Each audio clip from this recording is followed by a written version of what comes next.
Hello, happy Saturday. Welcome to my live. I am live. I was just talking to myself for like a good minute because I thought I was live and I wasn't. Let's see.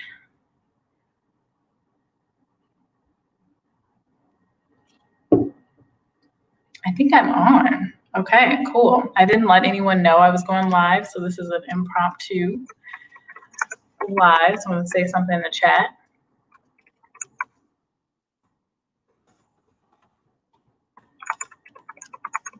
Random live Saturday. If I can spell Saturday.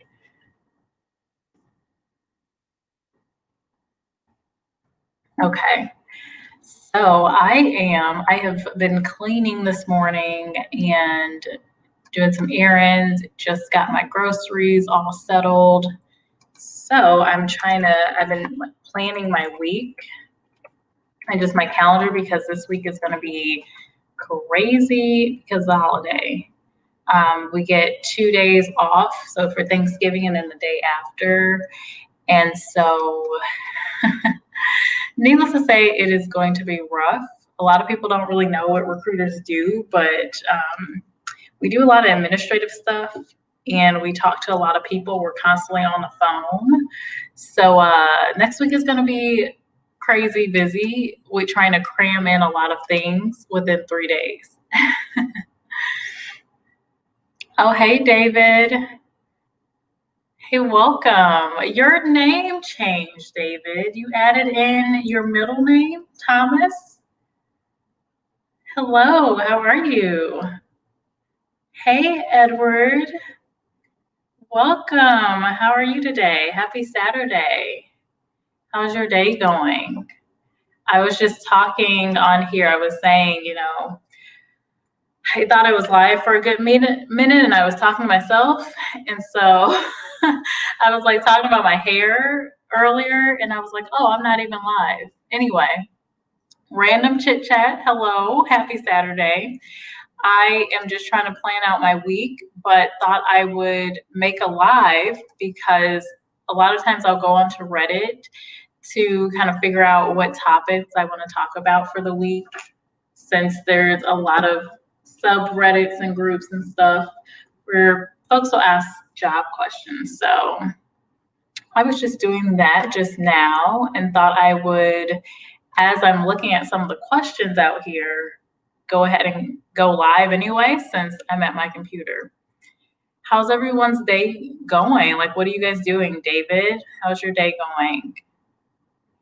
And Edward, how's your day going? Anything planned? Oh my gosh, this person is saying, I'm gonna look at this one. Oh my goodness. So this Reddit is titled Failing Interviews. Ooh. I'm gonna read this one. Hey, Easy. Thank you, Easy. You're so kind.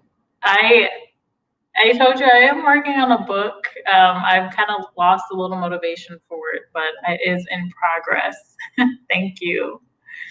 Edward, you're saying nothing planned today? You're taking it easy? I mean, that's smart.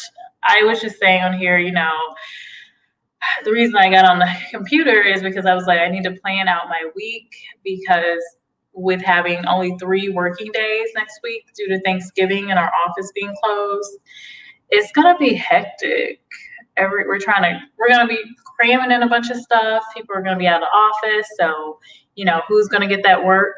The folks that are in the office, if anything comes up. So I'm just was trying to get planned for it. I have like I use my calendar a lot, but I also use like my journal as well. So that's what I'm doing. I have my smoothie. It looks really dark. The reason for that is it's got a lot of berries in here. It's got a lot of blueberries, which turn it this dark color, which I love. So it's like apple, spinach, berries, strawberries, mango, all that good stuff. But I'm glad you're taking it easy, Edward. Definitely a good week to do that. Do you have time off, Edward? Have you taken the time, like the full week off for Thanksgiving, or how's that going? Let me see about this question though. So this person says, failing interviews. Hi, thanks for reading. I'm trying to find a job, but I suck at interviews so much. I'm not a dumb person. I'm really passionate about what I do, and I'm creative, dedicated, and honest. I don't have social anxiety issues. Okay. I'm comfortable working in groups and can communicate well. It's just interviews I'm hopeless at. IDK what it is. Maybe the fear of being judged on the spot. I mean, that's all an interview really is. And that just makes me hyper aware of myself. So I stop right there. With this person saying they fear being judged on the spot, and that's really what the interview is, that is a total lie that I wish people would stop thinking about interviews. And I wish that people understood that it really is, it should be at least a business conversation. It's not just that you need a job, it's also that the company needs someone to work for them. So, you do have a lot of power in your boat of trying to figure out, okay, why should I even work for you, for this company, So that thinking, I think, would be great if he changed that. Well, I don't know if this is a girl or a guy asking this, asking about interviewing, but just that thinking switch of, I have a lot to bring to the table. I'm also interviewing this company. Let's see what you have to offer me. Why should I work for you? Why should I give up my time and give you my skills and help you solve your problems? What is it? What's in it for me as well? So it's definitely a two-way type of business conversation. It's not just, this interview is a session where I'm getting judged. So I stop right there. So I'm going to keep reading. I've been trying to work on that before I go to my next interview. I've tried to stay positive about the whole thing, but suddenly I feel I was faking that. I need to feel good about myself, rant over things. So this person's basically ranting about their failing interviews. So I don't really know a lot of detail about the person, like what industry they're in on here, what experience they've even had with interviews. Why are they saying that? Like, have they literally gone on 50 interviews and failed every single one? Or are they starting their interview or job search process and they're just scared? And it sounds like they're just at that stage where they're scared because they have failed at interviews in the past. But really with this person, he needs to change that thinking. He needs to go on more interviews and he needs to practice so that he's comfortable, he or she. I keep saying he because I guess I think it's a he. A lot of people on Reddit are guys, I'll be honest. But it definitely needs to change that thinking of, I have a lot to offer. I can do well in interviews, and this is just a business conversation versus, oh my God, these people are judging me. I personally had to overcome that, and I'm still working through that a lot, not from the interview perspective, but just in a working perspective. I feel like sometimes when you go into the workplace, you're talking and interacting with people, sometimes you can, well, a lot of times you can, especially in corporate America, feel like everyone's just judging you, waiting for you to make a mistake, and things like that. So that thinking for that person just has to change. Okay, here, let me see who's in the chat. Hello, Cubston. Welcome. Hey. And you're saying hello to everyone. Welcome. This is Latanya Javette. Okay, that's cool. No worries. Yes, comes in. Yes, I have a backdrop. Yes. I'm still playing with it, so I'm not worried about it. I use it sometimes for my conference. It's just like a room divider. So I use that for my meetings, and then for my lives, I just put on a pink cloth. I'm trying it out to see if I like it. Thank you for noticing. Hey, V McShow. Welcome. Oh, yes, Vernez Junk Closet. Yeah, thanks. Thanks for joining. So I'm basically looking at okay, this is Vernez Junk Closet. I don't know if I've been pronouncing your name correctly, but hey, yeah, I had to look at your picture. Okay, welcome. Cool. So I am on Reddit right now, and so I just looked at this post from someone that basically just feels like they've been failing in interviews, and overall they just need to change their thinking. It seems like a couple of people have posted in here. Someone says, I've sat on some interviews and I've seen some of the most confident, smart people I know turn into nervous wrecks. That is very true. Personally, I turn into a jabbering idiot in interviews. So you're definitely not on your own. Yeah, I see this a lot, especially with working in IT and also hiring a lot of management level positions as well, to even your more straightforward basic job interviews like production operators and forklift operators in our factories. With it's all about that nervousness. It's all about how well you prepare and how comfortable you are. So a lot of people ask, questions about interviews, but it really just comes down to those basics. If you can kind of change that thinking of, not only is this company, judging me, I guess, but you're judging that company, and it is a two-way street. So it's it's just a thinking switch, and it's a confidence switch. So things that you can do to boost your confidence is really thinking about and even listing out, if you need to, all of the ways that you're a great match in general. Like, what value do you bring? Building that confidence, and then knowing what value you bring for that job and for that company, and then thinking about, okay, this is why I'm so valuable. I already know about myself. Then needing to know as much as you can about that job, that company, where you feel very, very confident going in. And then this is another thing that a lot of people don't realize when they're on the search is your first job interview is normally going to bomb. Like, I remember, like, years back, like, I was a terrible interviewer when I first started, looking at jobs, like, right before college and stuff. And I was very introverted. So I just didn't want to talk to people too much. I didn't really offer too much detail when I was interviewing. And um, it was just maybe a little socially awkward. Like, I just got nervous. And so it just made me talk less.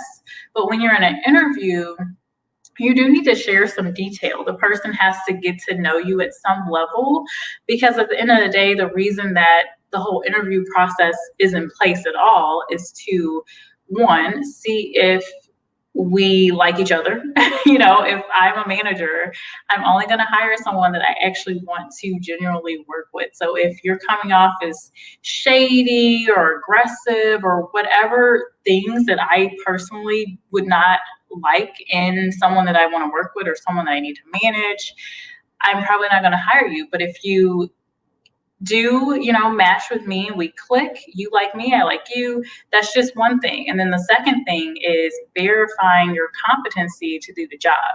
This person can do the job. This person could even probably bring more skills to the job. Check. Do I like this person? Check. And so that is the interview. That's what it's about.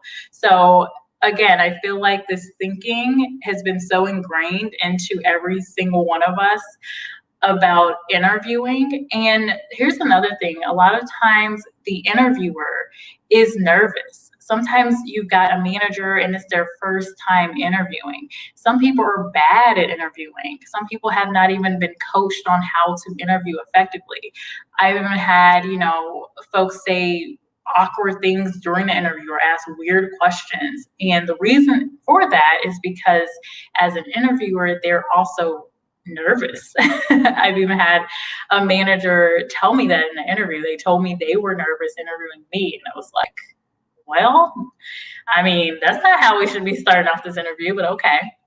At the end of the day, they offered me the job. I turned it down. But in that instance, it was flipped, where I came in there really confident, and then the interviewer was like very nervous because they weren't prepared and they didn't interview a lot. So just know that on the other side of that table, there could be some nervousness as well. And so in that instance, I was able to say, like, lighten it up a little bit and say, hey, well, I'm interviewing you as well. We're just going to have a good conversation.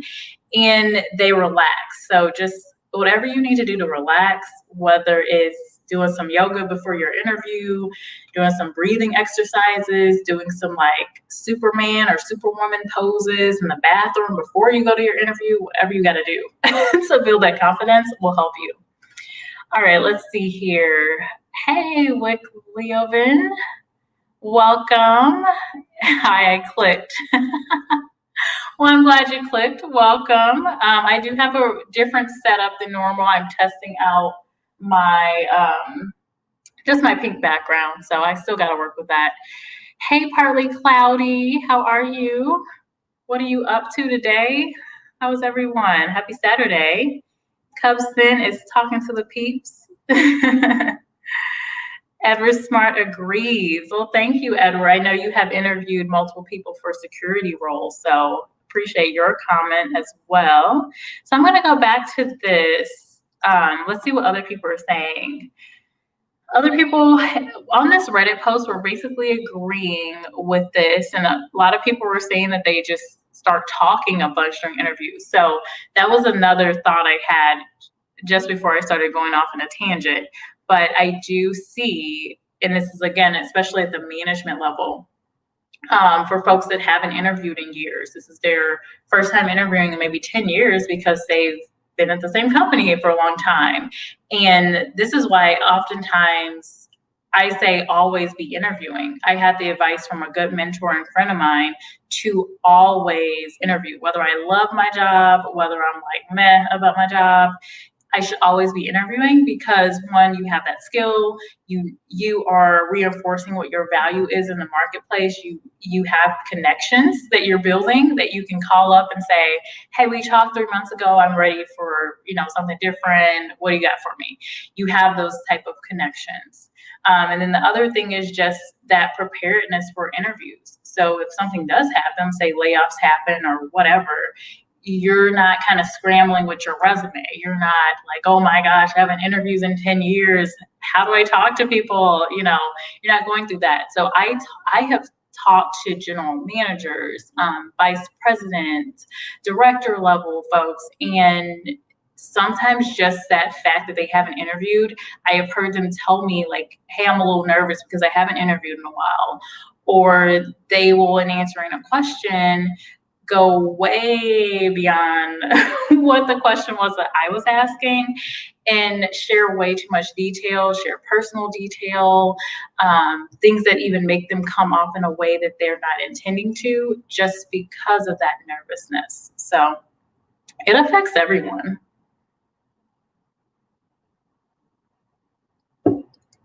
Cubston is saying, sorry to hear that. What did I miss over?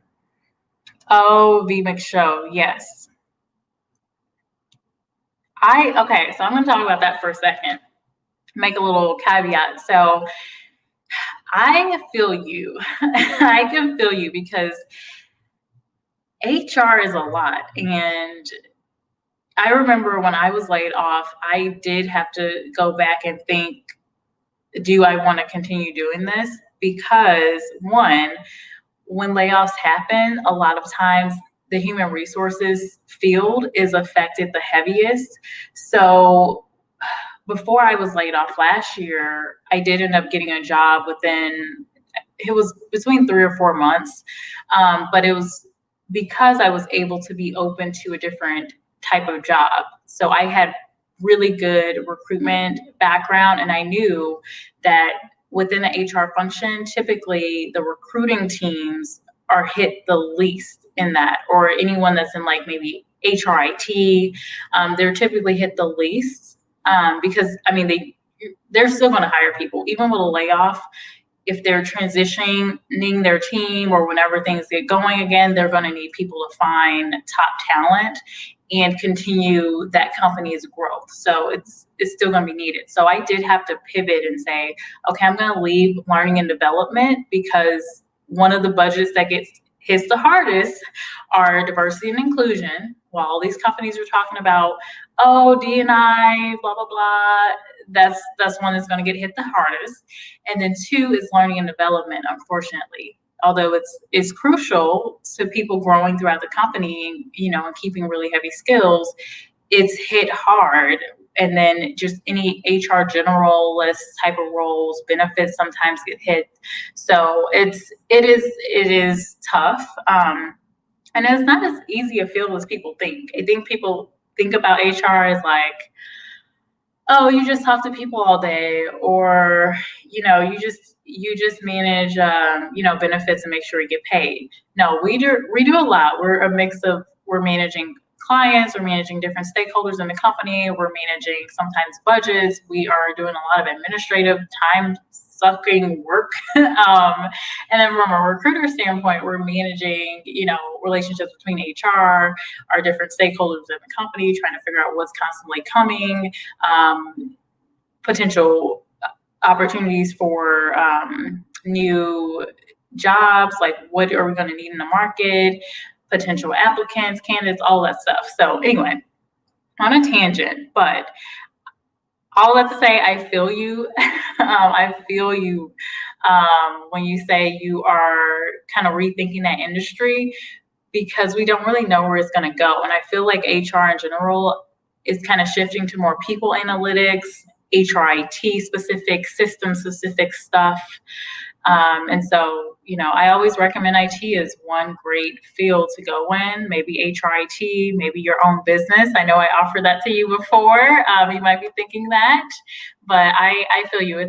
That's one of the positive things of a layoff, is that it kind of makes you think of, okay, what do I want to do? What do I need to do? Let's see here. Hey, Tasha Society. Welcome to the chat. I'm glad you were able to join. And Tasha says, I really always wanted to do HR. Is it that bad? It's not bad. I don't want to discourage you. However, to be realistic, when you're looking at the HR field and you're looking at different departments for a company, if the company is going through hard times, you will know, unless it's an HR department of one person or it's a really small team, maybe. If you're at a company where, where I'm at, it's 100 plus people that are working within HR within one of our businesses. So, it can be affected. It's not going to be as heavily affected as, say, our IT folks who are keeping operations running even more now, since everyone's working remotely, and we kind of need that. We need our IT. So we need finance, for example. We got to keep those operations running. It's not one of those fields where you're necessarily producing income for the company. It's not like I'm working in sales and I'm going out there and I'm getting clients and, I'm bringing in that money. I am operational. I'm keeping things moving. So I hope that helps, Tasha. I wouldn't counter out the HR field at all, especially I did see your background. I think recruiting could be a really beneficial career. That is probably one of the most highest paid areas of HR starting out, because a lot of times you can get bonuses per hire and things like that. When I started out, I was really happy because I would get paid per person that I got on board. So it was pretty cool. Okay, here, let's see. Tasha saying, hey to Cubston, Meme Land Farm, welcome. Okay, Bernej, you're like kind of confusing me, because I'm like, I want to call you Bernej, junk closet still. Guidelines and policies, yes, we're doing all that type of work for sure. Easy says it's best to start your own business, especially now during recession and COVID. Yeah, no, I agree with that. And following my layoff experience, there were a couple things I did on the financial end. I started heavily saving after that. I luckily had some savings just to help me through that scenario, and then I got a job pretty quickly. But I started heavily saving, and I started investing more heavily in the stock market, as well as I got a side hustle that I basically get paid to talk, but online. So I basically get paid to write in responses for different things within the HR industry. So I did share that before. It's called Current. I'll add it in the chat. I do have a video coming on that. I need to edit it. But I also do have a link for if you want to get started. So I'll add that to the chat later or to the video later. Current, let's say, what am I going to say about this? It's basically you get paid to offer feedback and perspectives on different things. So, okay, cool. Vernez, am I pronouncing your name right? Is it Vern or Vernez? Or am I just being fancy with your name? So she says HR is a great field. I have been there over 15 years and I'm thinking I may want to do something else. Yeah, and I've talked to a lot of people, not specifically working in HR, but even in the IT field, where they're just like, I think I want to try something else, where they've been in the field for 15, 20 years, and it's like, okay, I want to do something refreshing. I think it's really sad that a lot of people think that, once you hit like 30, that's whatever you're doing, that's what you have to continue doing. No, or 25 even, when you're like getting your start, whatever you start out with, or whatever you kind of have a couple years of experience with, that's what you have to start and continue to do. No, people change their careers. I think the average has been quoted as at least 3 times. So people will make shifts. A lot of folks that I worked with, the more senior folks that are director level, SVP level, have had multiple shifts. I think about one lady, she worked in IT, accounting, and HR, and that's where she's been working. She stayed in the HR field. So you can definitely switch it up. There's so many transferable skills that you get in any industry. And some of the biggest skills that I hear from my hiring teams that they're looking for, and this is across IT, finance, HR, marketing, are legit people skills. And it's getting harder and harder, especially with the younger generation, because I think a big part of it is just like, this right here.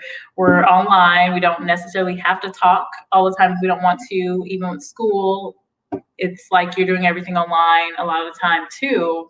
And so in the work environment, a lot of the time folks just want to only email. They don't want to pick up a phone and just call someone and talk through something, or go on Teams or whatever we're using nowadays. My company, we're using Teams. We're trying to transition off of Skype. But yeah, we just use email a little too much. And sometimes you just have to talk to someone and build those relationships that way. That's the best way to build a relationship. It's if you can't do face-to-face with someone, talking with them, because it's quicker. And a lot of older people I talk to, they prefer getting on the phone because it's quicker. You're wasting time typing up an email, checking spelling, trying to figure out, is this really what I'm trying to say? Is this coming off in the right way? Will they understand this? Versus, maybe just doing a quick email with a few highlights and saying, hey, I'm going to just give you a call. Let's talk through it. I feel like I have the best conversations via phone, because there's no, sometimes with email, things get lost in translation. People don't really understand. Sometimes folks are thinking you're mad at them because of an email, and it's like, because you lose all the tone and all those different things that we can do with our voice and give context to things. So it's nuts. But I've heard multiple hiring managers say, I just need someone that can pick up a phone and talk to people within the people that they're going to be working with, and really work with them directly versus just sticking an email. So yes, yes. Okay, let's see here. Tasha Society says, starting your own business is great, but you need to save before starting it. And I know they've given out loans to start business. Yes. So here's the thing. A lot of people now, they're talking about, starting businesses. Well, okay, here's the thing. Here's 2 points on that.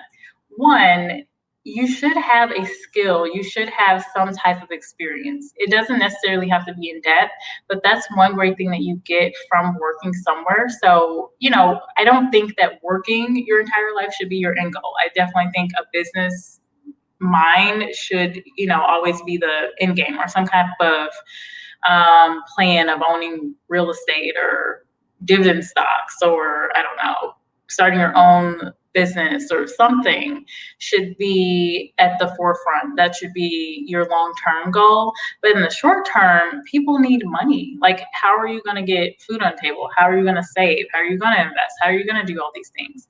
And so the answer shouldn't always be loans, because some people are, very loan averse. Some people have had really bad experiences with loans. So I do agree with you. You have to get started somewhere. You can take out a loan for sure, but I mean, even with loans, to get a loan, you need to have some, capital.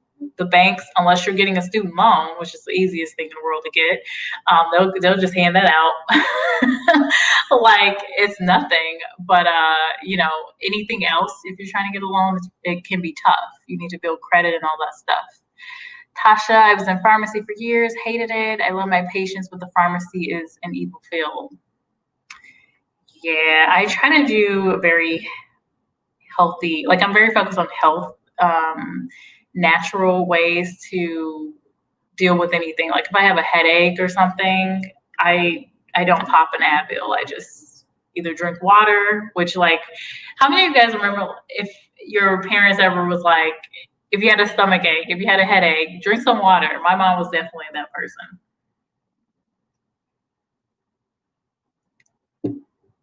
But yeah, I try to stay away from the medications if anything's going on. But I'm pretty healthy. Like I'm lucky I'm younger. I don't have any like conditions or anything going on. So maybe that will change later in life.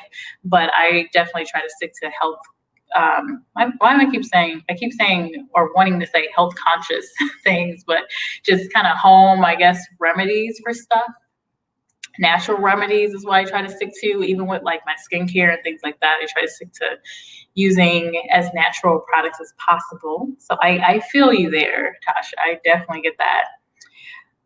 Let's see. Oh man, let's see here. Oh, okay. Yeah, independent contractor. Yeah. And I will tell you, I'm a contractor. So I do get benefits as well, but I'm a contractor, and I have the other two jobs I do are contract. So there could be benefits for that, especially I would say the main benefits. I did a video on this as well, and you get to try out different companies, you get to try out different fields, and it's a little easier. I definitely feel like more companies are going to be using the contractor model because companies are seeing less benefit for having full-time staff. They're saving more money from having contractors. And a lot of times, a lot of the work is project based. So sometimes companies are scrambling for after they've had this big implementation project or whatever they're doing within their company or growth project that they're working on. Well, okay, what is the work after that? So there's definitely a shift going on. That's why you see more of the companies like Fiverr and Upwork. Well, other businesses are using those. And I think more companies are using like staffing firms and agencies to really contract out a lot of the work, especially when they need temporary stuff. Hello, Il Mendrio. Okay, it's a strange world, Sandy. Dorothy Valens is married to a man named Don. They have a son. I think the son of the husband has been. What in the world? I have no idea what they're talking about. I love Tasha's reply. Oh, that's awesome. Yeah, I have no idea what you're talking about. This live is a chat, but I don't know what you're talking about, sir. V McShow. Yeah. Okay, I get what you're saying. At least you know what you want to do. I'm still lost. I'm getting, oh my goodness, Tasha, no. If you're still in here, don't think that way. I have talked to folks in their 50s transitioning into a new career. It's fine. And I don't, from your picture, from seeing you live, you do not look old. I mean, I don't think you should think that you shouldn't change anything until you are like you can't move, like you're so old you can't move. If you've got life, you got breath in your body, I think you can try anything you want to. I think what is a booster, though, sometimes is just making sure that you are focusing on savings. Like when you have savings and when you, like, sometimes you just got to look and say, like, okay, I could, I could leave and try something else.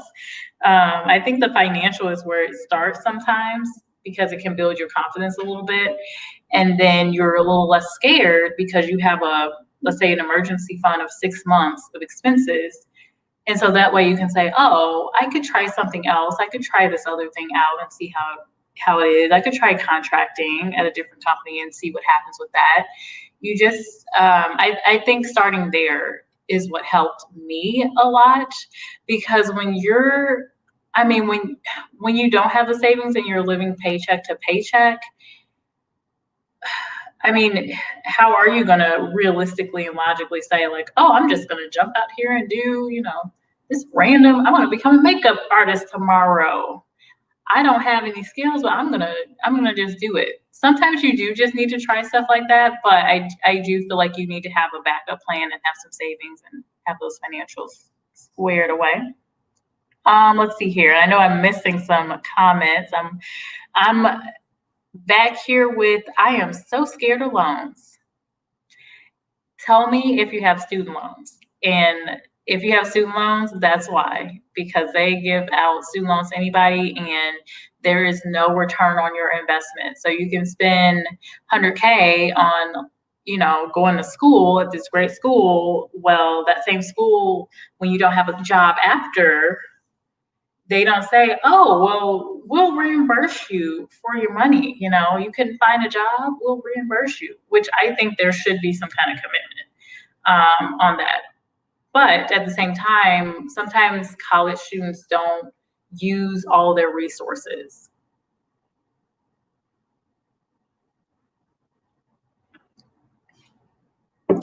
And when I say that, I mean, sometimes students don't even know what resources are available. But for college students, I will tell them to network, and they don't know how to go about networking. But with college, you have the biggest start of networking because you have so many college professors that you're interacting with.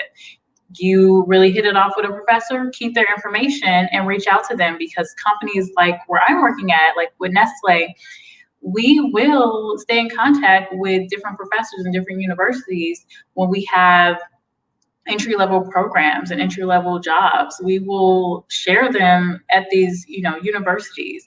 I remember when I worked at a PR firm called Fleischman Hillard for a couple of years, and I utilized my university a lot. I would reach out to professors and say, hey, we're looking for this, or I'm hiring. At the time, I was hiring for HR interns a lot. So every time I would go back to them and say, hey, who's great in your class? Who's looking for a job? It's paid, this and that. Great company. They'll, be able to work through the summer, potentially get a full-time after. And they would tell me. And so if you weren't already networked with those professors, you're missing out. So it's kind of sad what some of the college students don't really know, that with networking, I think there's this thought about that. Like, you have to go to this networking event to smooth and talk to like 25 different people and that you don't even really connect with after, but you're networking throughout your life. So students that you're in class with, professors, advisors, whatever, like when you're on the search, like when I was on search heavily, everybody knew. Like I was on LinkedIn, people knew. Anyone that I connect with in the past, mentors, friends knew, like people knew that I was on search. So you have to use that network. Yeah, I understand that. So Burnett says, I don't want to owe anyone. I'm going to do the snowball method and get these credit cards under control. Yes. Are you a listener of Dave Ramsey? I love the snowball method. But I also, there's another one. I think it's the avalanche method. So one is where you pay your highest interest first. And then that one, the snowball, is where you pay on the smallest one. And then you keep using the extra money you get as you're paying off your debt. you end up having no debt. So congratulations. I'm excited for you. You can do it. Such a great feeling to be debt free. Like when I saw Sally Mae, that Sally Mae email where it was like, your debts are paid off. I shared it on Instagram, everything. I was just like, freedom. So Vernez is asking Tasha what she's thinking of doing. Let's see. Tasha responded to my question about water. So your mom thought tea solves everything. So my mom is kind of the opposite. She'll be like, drinking too much tea, it may not be good for you, and like you should just drink some water and juice. She's always talking about drinking orange juice. I don't like orange juice a lot. I don't like to drink it, but she's always like, yeah, you need to drink. If I'm feeling anything, you need to drink some water, or you need to drink some orange juice. That's the other one. But all these different remedies our parents tell us. But I mean, I will say I'm still here. I made it. all these different remedies and all. Let's see. Tasha is talking about. Okay, so Tasha, you're really good with people. You would get really good reviews. You want a job where you can grow. You can grow on any job if it's a growing field. I will tell you that. It's just a matter of what you want to do. And, even going back to networking, you have to network when you're working in a job. Like you have to network with people in your company or people within your business or whatever to get the opportunities, especially if you're in a really large environment, because a lot of times people don't know maybe you exist or maybe you were interested. I've even had a manager tell me they didn't even know I was interested in a thing because I hadn't told them. So from that, I learned I have to tell people explicitly what I am interested in doing. And I can't just wait until like a performance review happens. It has to be an ongoing, constant reminder of like, hey, I remember I actually ended up doing some diversity and inclusion work because of that, because I worked with someone else in my department and found out that they had this program that they were working on. And so I told them, I'd love to help with that. I have some free time. I can help with that. Talked to my manager. They were cool with it. Ended up leading that program. But you got to tell people. You have to tell people. They got to know. And keep telling them because they will forget. They're thinking about their own stuff. Tasha going back to school. Okay, we're talking about that. Yeah, Cubson. I agree. Yeah, I like that everyone in the chat here, it seems like the consensus is we don't like loans. Yes. Unable to sleep if you owe anyone. Yeah, and so I've been thinking about like maybe I should buy a house or do a rental. And there's like some motorcycle outside.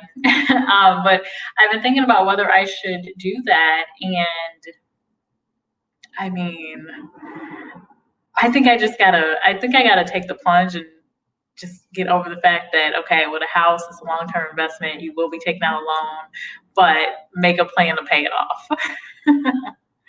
Make that plan to pay it off, and then it should be fine. Let me see here. I'm looking at some of the comments. I think that's why I never finished schools. I got scared. I was paying out of pocket. It's getting to be a lot. Oh, I think that's smart, Tasha. If you're still in here, I think it's smart that you stuck with the community college and paid it out of pocket, but you got to finish it. You got to get that degree because that will be something that hold you up. We have some openings right now at Purina for security. And the thing with the opening we have for security specialists is that the person has to have a degree. And so when you're in school and you're accumulating these credits and things, you don't actually end up with like an associate's degree. Like for someone that goes to a undergraduate program, gets a bachelor's degree. So there's a bunch of folks that are like, well, I'm a couple of credits away, and they're not a match for the basic criteria for that job, unfortunately. And it stinks because yes, potentially it could do the job, but that's one of the criteria for that particular role that's been set by the company. Let's see here. Let me see. I'm going to look through the comments and drink some more of my smoothie.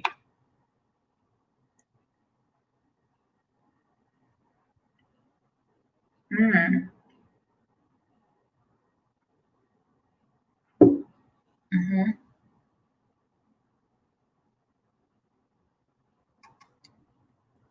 That's good, Tasha. You're already started. Hey, you're teaching her about networking, learn new things. I like that. Love it. That's the other thing. A lot of times, employees kind of think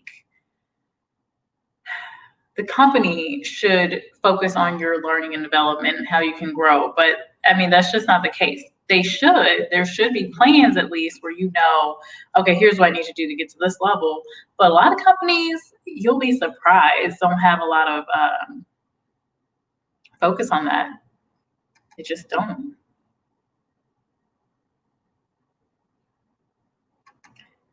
Okay, okay. Yes.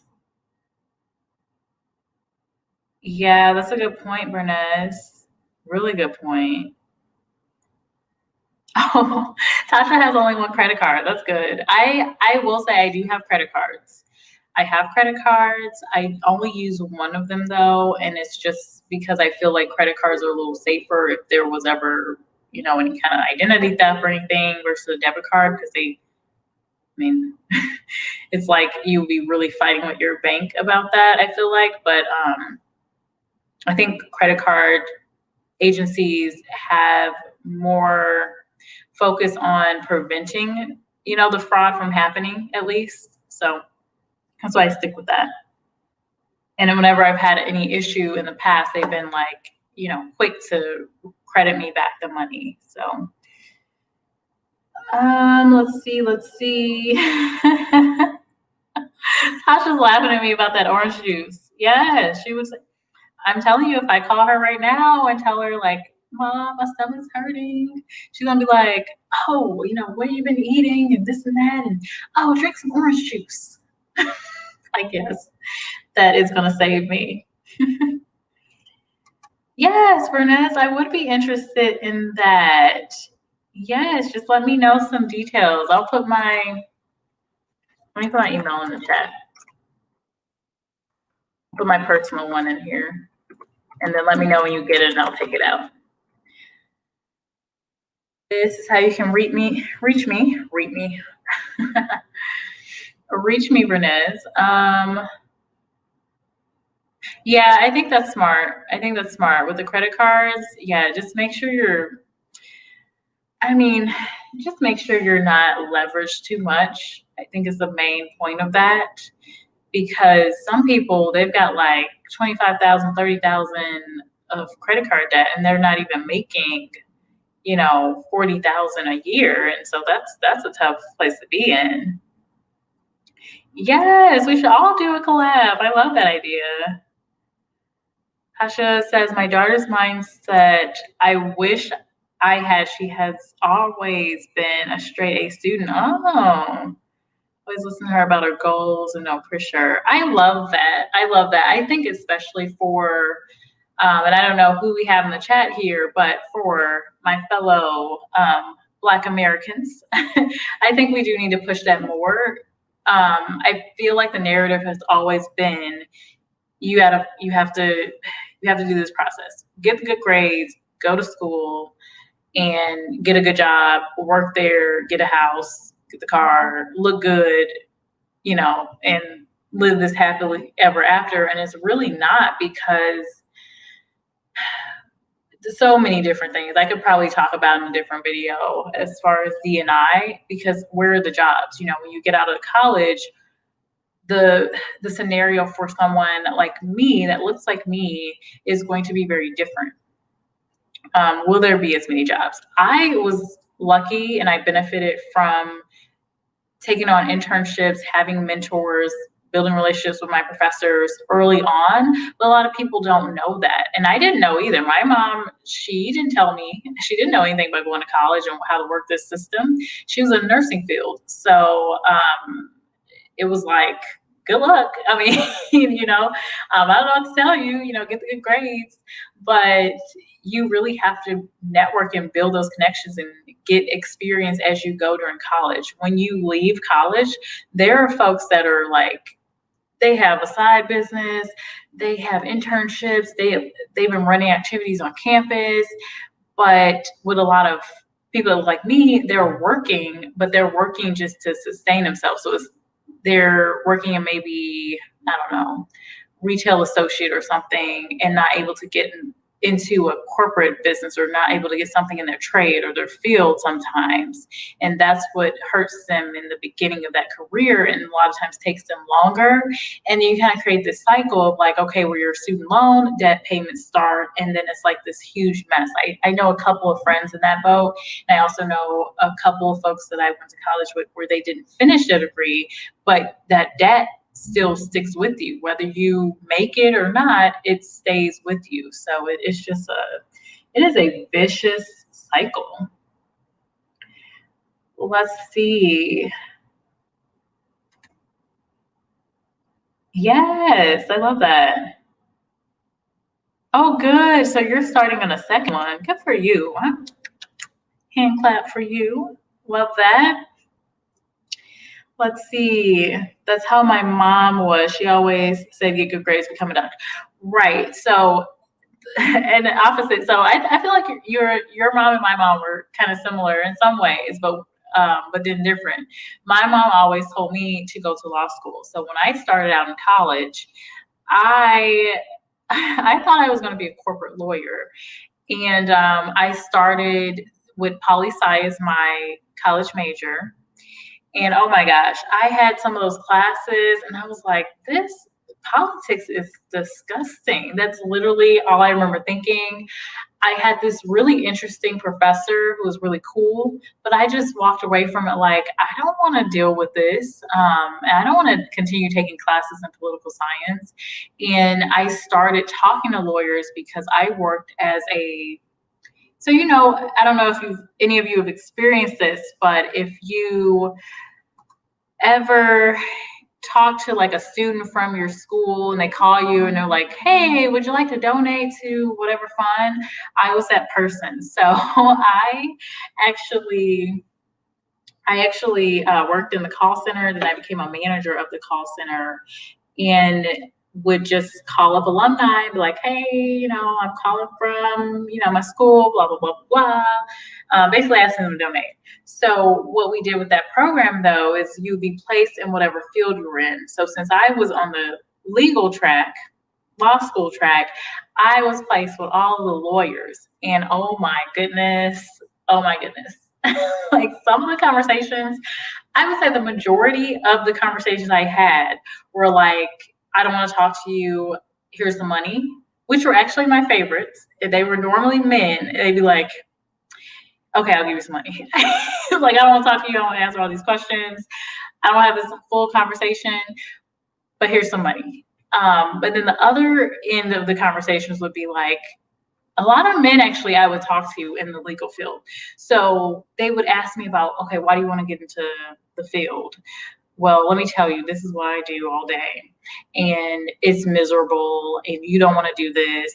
You need to do, and so literally most of the folks I would talk to were talking me out of becoming a lawyer. And so I started really thinking, do I really want to do this? These folks I'm talking to are clearly unhappy in their field as lawyers, and it was different types of lawyers. I mean, probate lawyers, had some corporate lawyers, I mean, you name it. And oh my goodness, needless to say, I switched my major quick.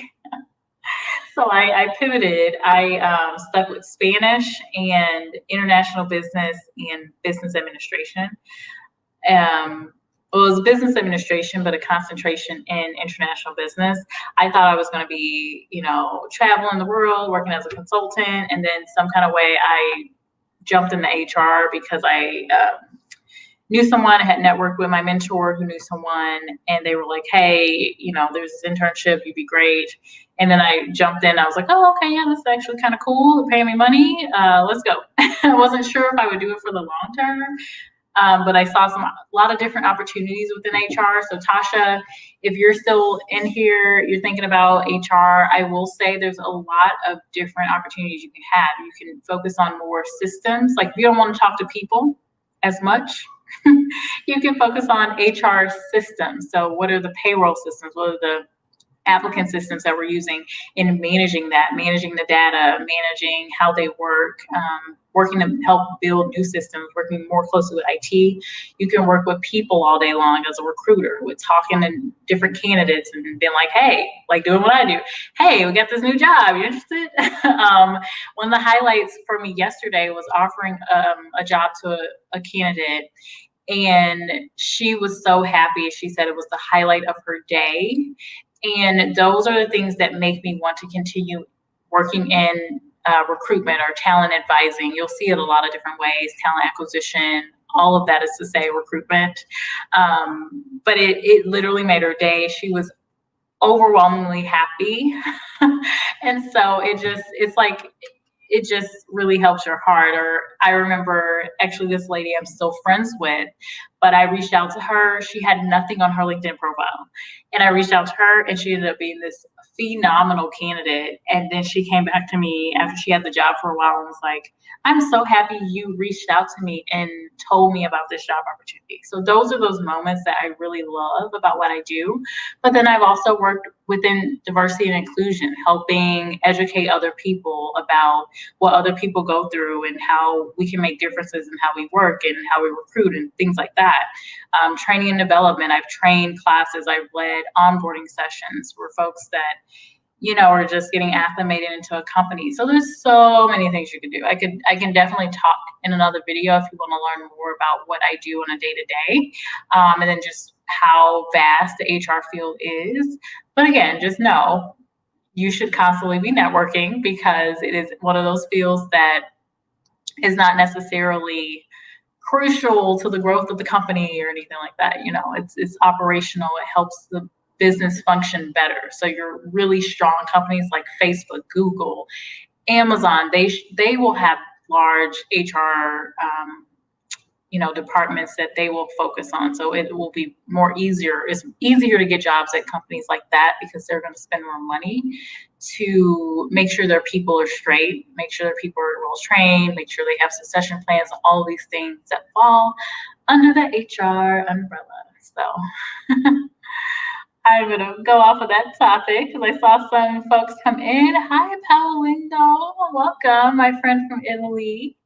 How are you? We have been having a little chit chat in here. Let's see.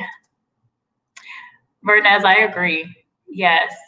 And I feel like I'm connected to the most beautiful people. So anyway, but yes, I totally agree with that. Skin goals, skin is popping, and all of that. Focus child, we're talking about Tasha. Yes, I agree. And I would say you were doing something right with her if she's already, on that track.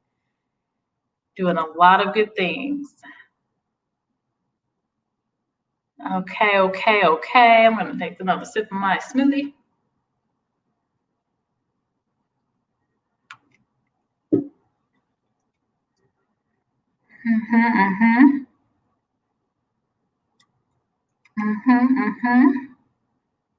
I am agreeing with everyone. I'm looking at all these comments.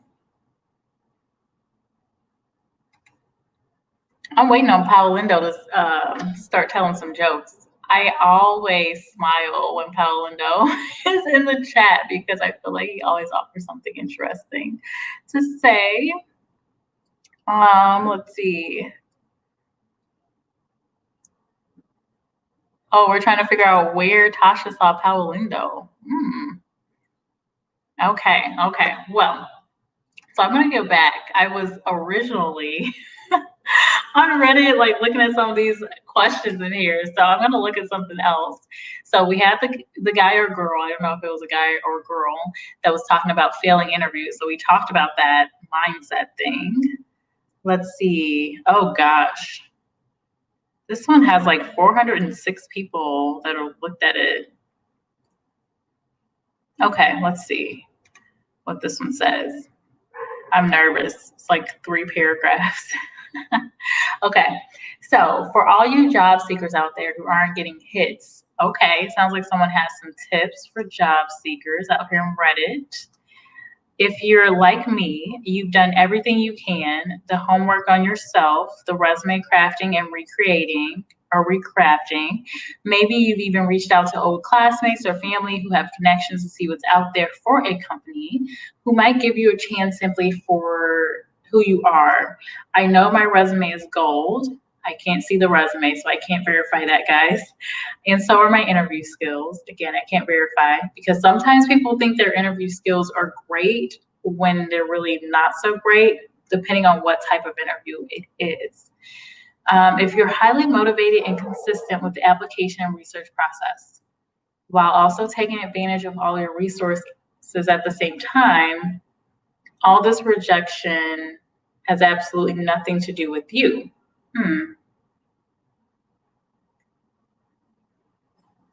Okay. I truly wonder why I don't get these jobs sometimes. I'm overqualified. I'll work for less. And I even send thank you notes after the interviews. Bottom line, there are many reasons why you didn't get called back for another interview or why they virtually threw it in the trash before it hit their desk. So just a point about that, we're not throwing resumes in the trash as recruiters. However, the systems we use, if you don't meet basic qualifications, we won't see your application at all unless we literally dig for it. So when we go into the job, we'll only see the qualified folks and actually the most qualified people. So anyone that has like preferences that we're just wanting as a plus factor, they're going to be shown at the top. And then obviously we're going to see the people that applied most recently, like the newest people first. That's why I always say, make sure if you're applying to jobs, definitely don't apply. I wouldn't personally apply to something where it's been posted plus 30 days, unless I have some insight into the job and I know that it's still open. But a lot of times I say you have that kind of 2 week to 3 week window at most to apply for a job. That's why I try to post weekly jobs out there, and I try to stick to companies that are actually posting recently, like they posted yesterday or they posted like 3 days ago, because I know from a recruiter standpoint, that's that bucket of time where you have the most chance to be selected for the phone interview and then, move forward. So I want, anyone watching my channel, I want them to have the best chance at finding jobs. So if there's an older video, well, that's just, these are older companies. They may be hiring, they may not still be hiring, but anything I post during a week is going to be relevant. Like I'm seeing this company post recent jobs. And so I'm trying to share with you so you can post, so you can like apply really quick and make sure you get in there. So just a point about that. So we're not throwing things in the trash. It's just the system. And then none of them mean you have low value or are unemployable. That's true. That is very true. The testament to how hard you want it just proves how much value you've got in a world of endless work. Keep your head up. Oh, that was very motivational. I like that. But yeah, I think that's good. Let's see, before I start talking about that. Oh, I see a lot of comments in here. Okay. Let's see. Paolo saying hi to everybody. Great. And yes, I hope you all are staying safe. Definitely, especially right now. It's just some of the craziness. You're doing good. Okay, I'm so glad to hear that. And thank you. You're so kind. You are so sweet. Thank you. Let's see. Am I explaining how to make fruit juice? So this is a smoothie. It is dark in color because I added blueberries in here and actually some blackberries too. Frozen blackberries because they're out of season. But no, I'm not teaching folks how to make a juice. I could totally do probably a video on that if there was a lot of people interested. But I just got that recipe from a lady named JJ Smith. She does like green smoothie cleanse, and this lady is gorgeous, and she's like 50, and she looks like she's probably 30. I don't know, but she looks so pretty. But anyway, her name is JJ Smith. She has a ton of smoothie recipes and all that good stuff. Paulina, you're funny though. Oh, yes, I do have Instagram, and normally it's in my about section. So I'll put it in here. So I actually have jobs from Jess if you want to, contact me about job related content, if I'm sharing out things like that. And then my personal is, I'll share that with you. This is only my close people in here today, which is good. So that's my personal one. My main IG I post on more frequently lately has been jobs from Jess, and I'll post, if my company's hiring, if there's different jobs, I'll try to share that. I try to share tips, motivational stuff out on there. And then my personal one is, it's my personal one, so who knows? I could be just sharing how I'm feeling that day. But I will say I'm not the type of person that I don't normally post everything I'm eating, every single thing I'm doing all throughout the day. So you won't be getting that from me. Paola is the OG.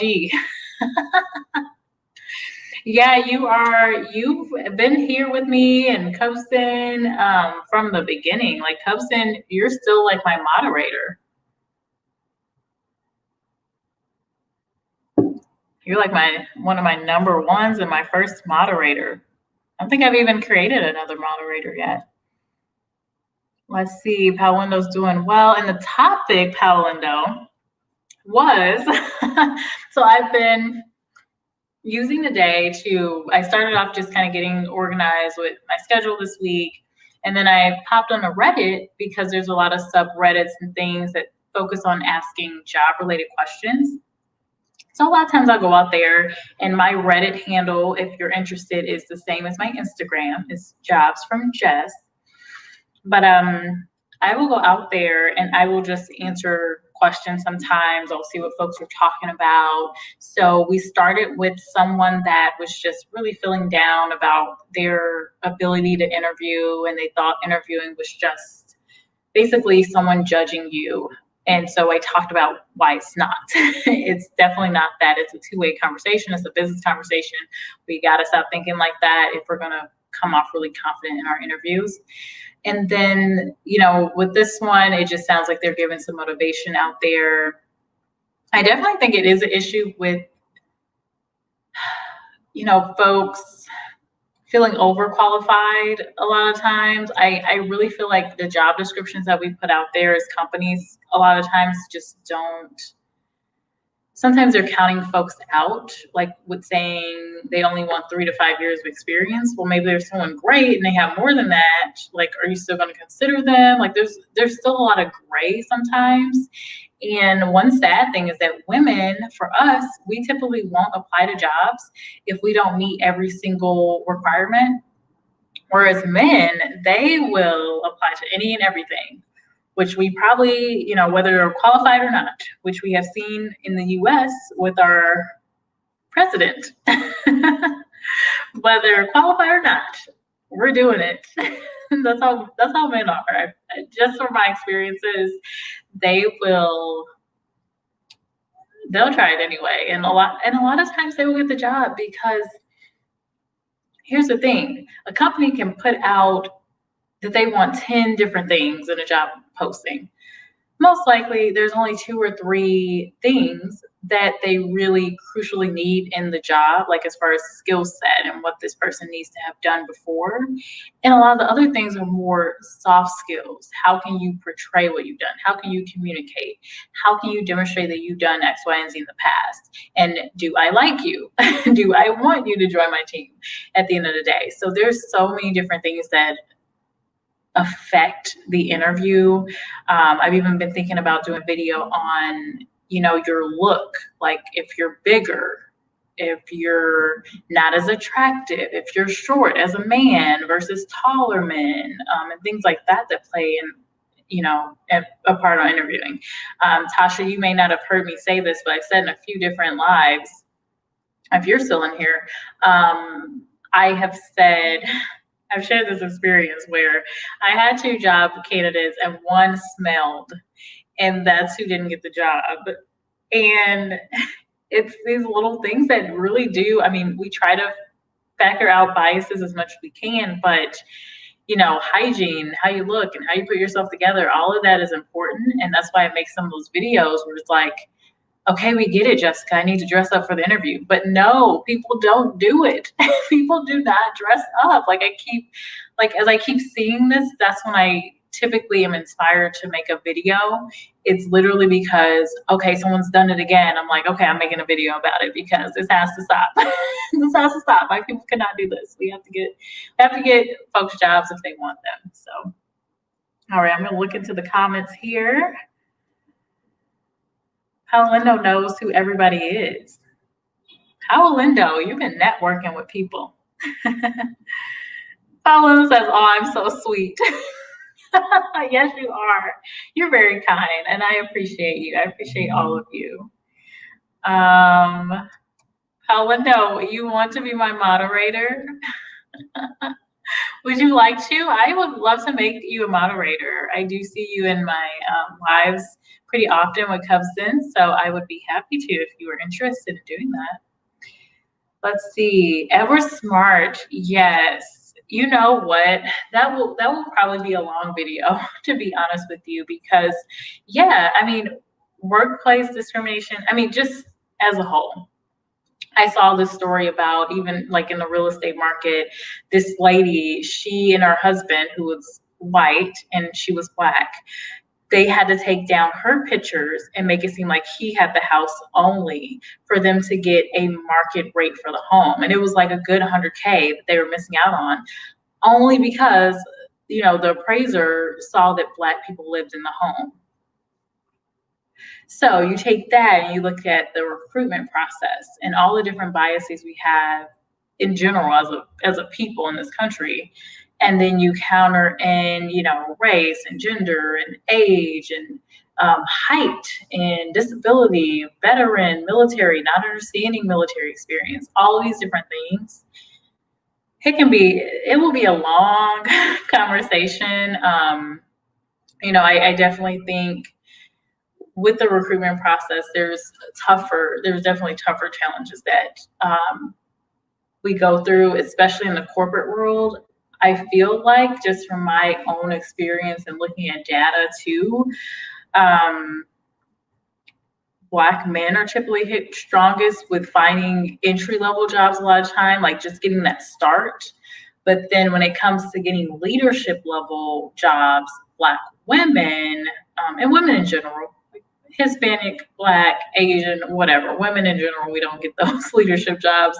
And sometimes we just don't want the leadership job. I mean, I know for myself, my motivation is not to, it's not to be a CEO, it's not to be head of HR. Like, I just don't want to do it. I just don't have any motivation at all to lead a function, have that kind of stress in my life. I am not living to work. I work to live. I definitely have that, mental approach to everything. So I'm working and trying to do something that I enjoy. But at the same time, I mean, I'm not trying to put extra stress in my life.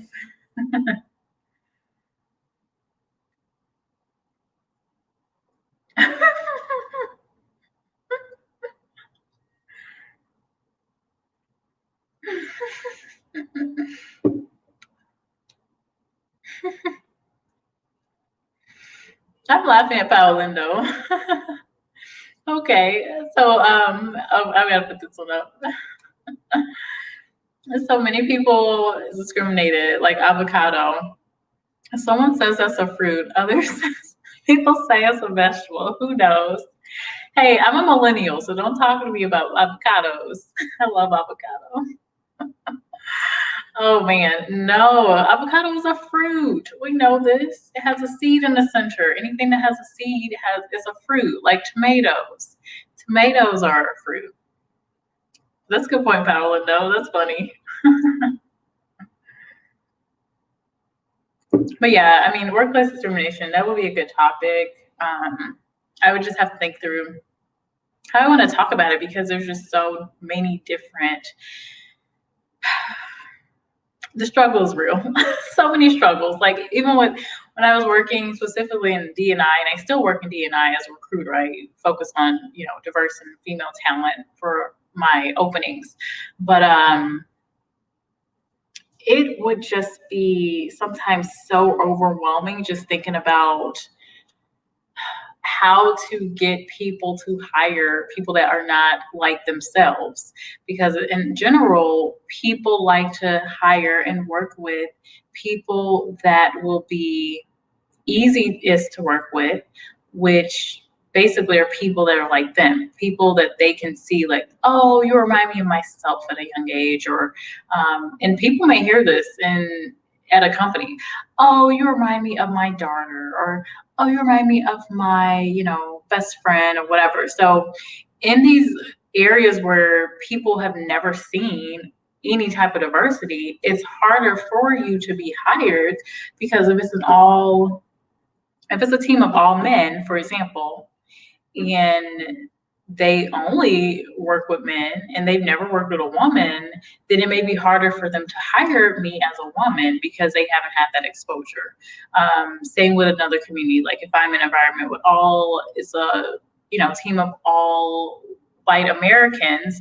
Well, if I'm from the Caribbean and I have a little bit of an accent and I'm Black woman, are they going to be able to relate to me? The only thing they have to relate to is what they've seen on TV, maybe, because in their own community, they never would have to, talk to anyone outside of their group. So that's where we have the struggle. The struggle starts with our society, and then it trickles into everything else. So until the society is figured out, which sometimes I kind of feel like it may never get figured out. Not to be pessimistic, but sometimes I'm just like, oh my gosh, like it is 2020 and we're still dealing with these issues. So it's just like a never ending process, because it's simple. Hire people that are different from you if they're qualified, right? If you're qualified, you can work with them, you get along with them, do an interview, okay, great, let's move forward.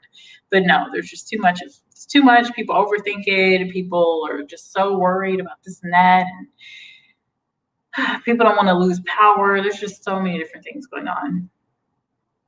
Let's see who's in here. Paulindo is talking about those avocados. Oh man. Paulindo. Oh man. Avocados in a Mexican restaurant. I will tell you, there's plenty of Mexican restaurants down here in Texas, so you would love it. All the guac, all of the guacamole you can eat. Hello, Bobby Gibson. Welcome to the chat. How are you today? Happy Saturday. Thanks for joining. We are kind of just having a chit chat in here. Our conversation has gone everywhere, but I started out with just looking at Reddit. Sometimes I go on here and I just look at what people are talking about, looking at questions they have, looking at, what are the challenges people are seeing in the market right now? Because I'm a recruiter, so I don't, I'm a little further away from it right now. But I mean, I won't lie, I've been looking at different job opportunities and things like that, just not heavily. So, I mean, we're all kind of keeping an eye out, right? But, I'm trying to see what people are feeling, how things are going. And I will say people are getting jobs. It's just a matter of what jobs are available and what do you have to do to get them. Let's see. Oh no, rejection email. Odd rejection email. Can I still try and ask for feedback in some way? There must be something negative. Okay, let's see what this feedback was.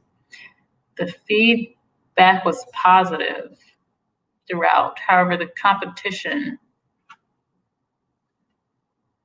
was very high, and unfortunately, the decision has been made not to proceed with yourself further. What? There is no negative feedback to pass on, and we wish you the best of luck in your job search. That's pretty standard. They need to fix their grammar if this is the recruiter or HR person sending this note. But they probably did everything. They were probably a good candidate, and this is what hurts the most sometimes as a recruiter, when you have really you have these candidates, and there are two great candidates, and we actually have had this multiple times, especially lately, but they're great. They're both really good. They meet the qualifications, they interviewed well, and it's like, how does the hiring manager, who ultimately makes the decision, I'm the guide, I'm there to help them make the decision, after the interview, and get all the feedback and let everybody come together and figure out, okay, what are we doing?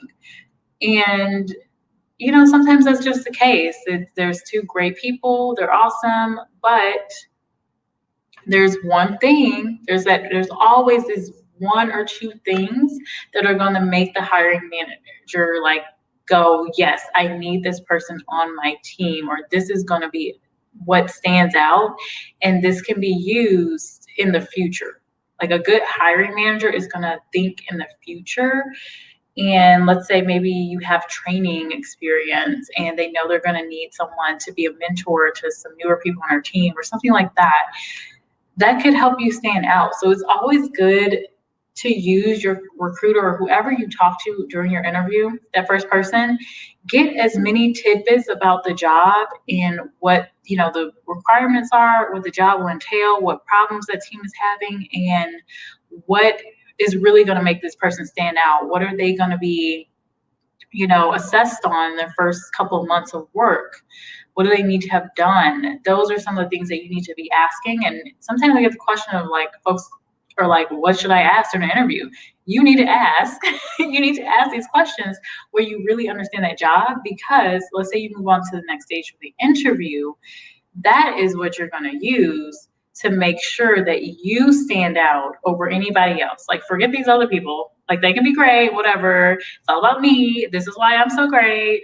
You need to be bragging about yourself. You need to be showing different skills. Like, if it's team player, if you need to be a team player, you need to come ready with showing, okay, here's how I have demonstrated I've been able to work really collaboratively with my team, and here's how we were able to get results. Like, focusing on the results. Here's what we did, here's what we accomplished, here's what I led, here's what I did, here's how I work with others, all that stuff. So all of those tidbits, you need to be like taking those notes. Everything the recruiter says, take those notes, however you need to take the notes, however you need to get it, because during that interview, those little things that a lot of other people are not going to hear, they're going to pass over. Maybe they don't even know because they didn't ask the questions.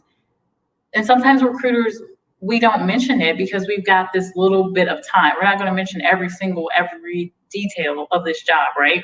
Unless you're asking, because we've only got maybe 30 minutes to maybe an hour at most to talk with you. So we're trying to get information out of you to make sure we're checking our boxes. Okay, are you, a good fit? Because, of course, if I'm passing on someone that bombs, that's going to look bad on me.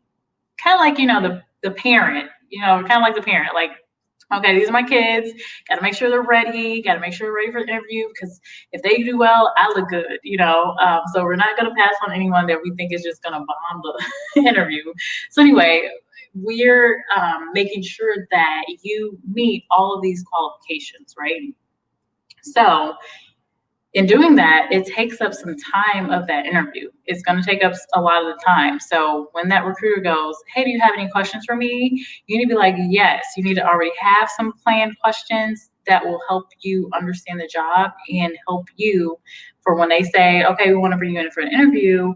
You know exactly what the hiring manager needs. Now, do you need to go and say like, oh, I already know what your team needs? No, you don't need to be like, necessarily arrogant or anything, but you know that with all the interview questions, you need to weave in and highlight these specific areas based off of what you know about the job and what you know about this hiring manager.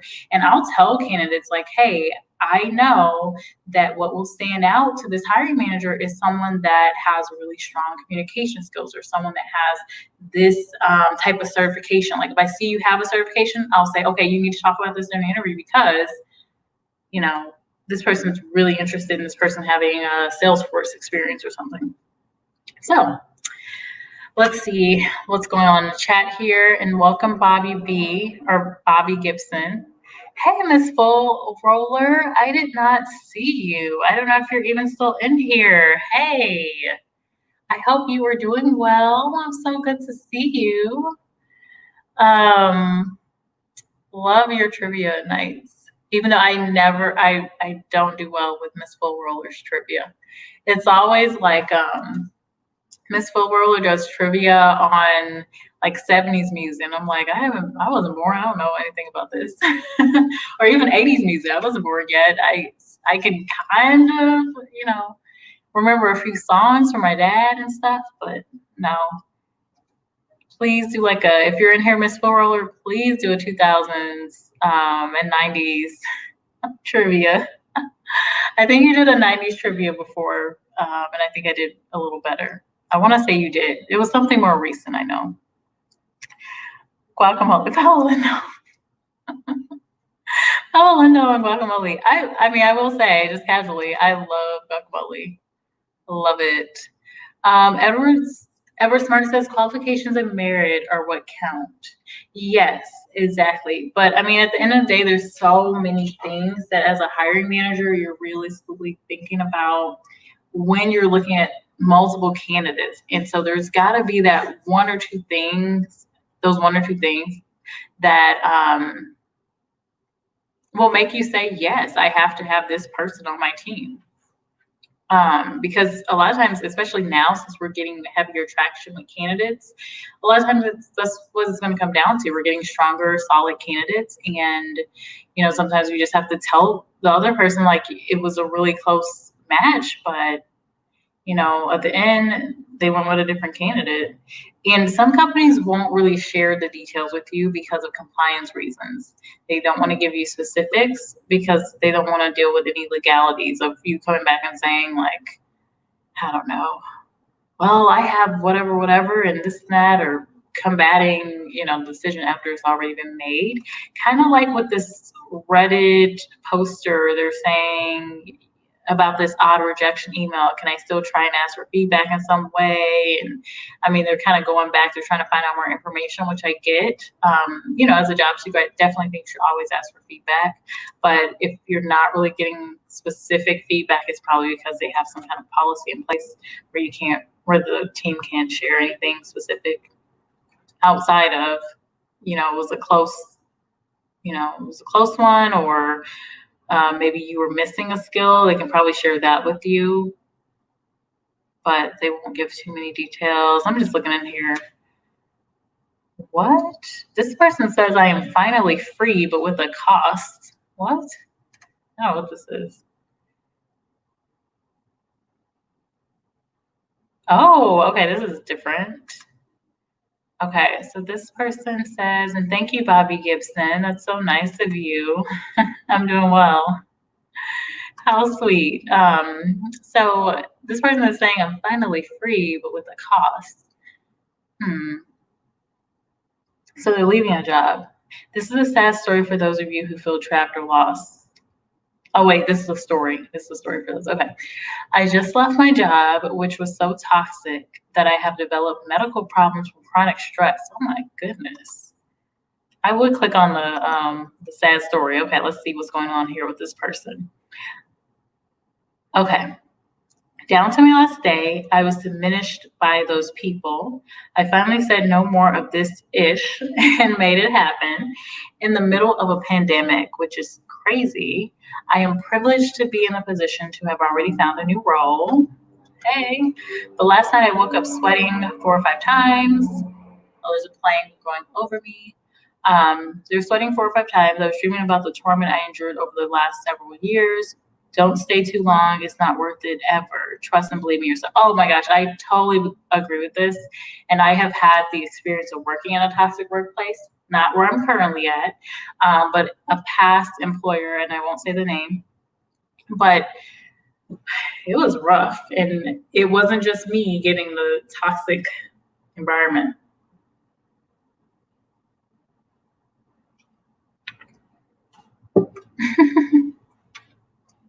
So I'll tell you this story.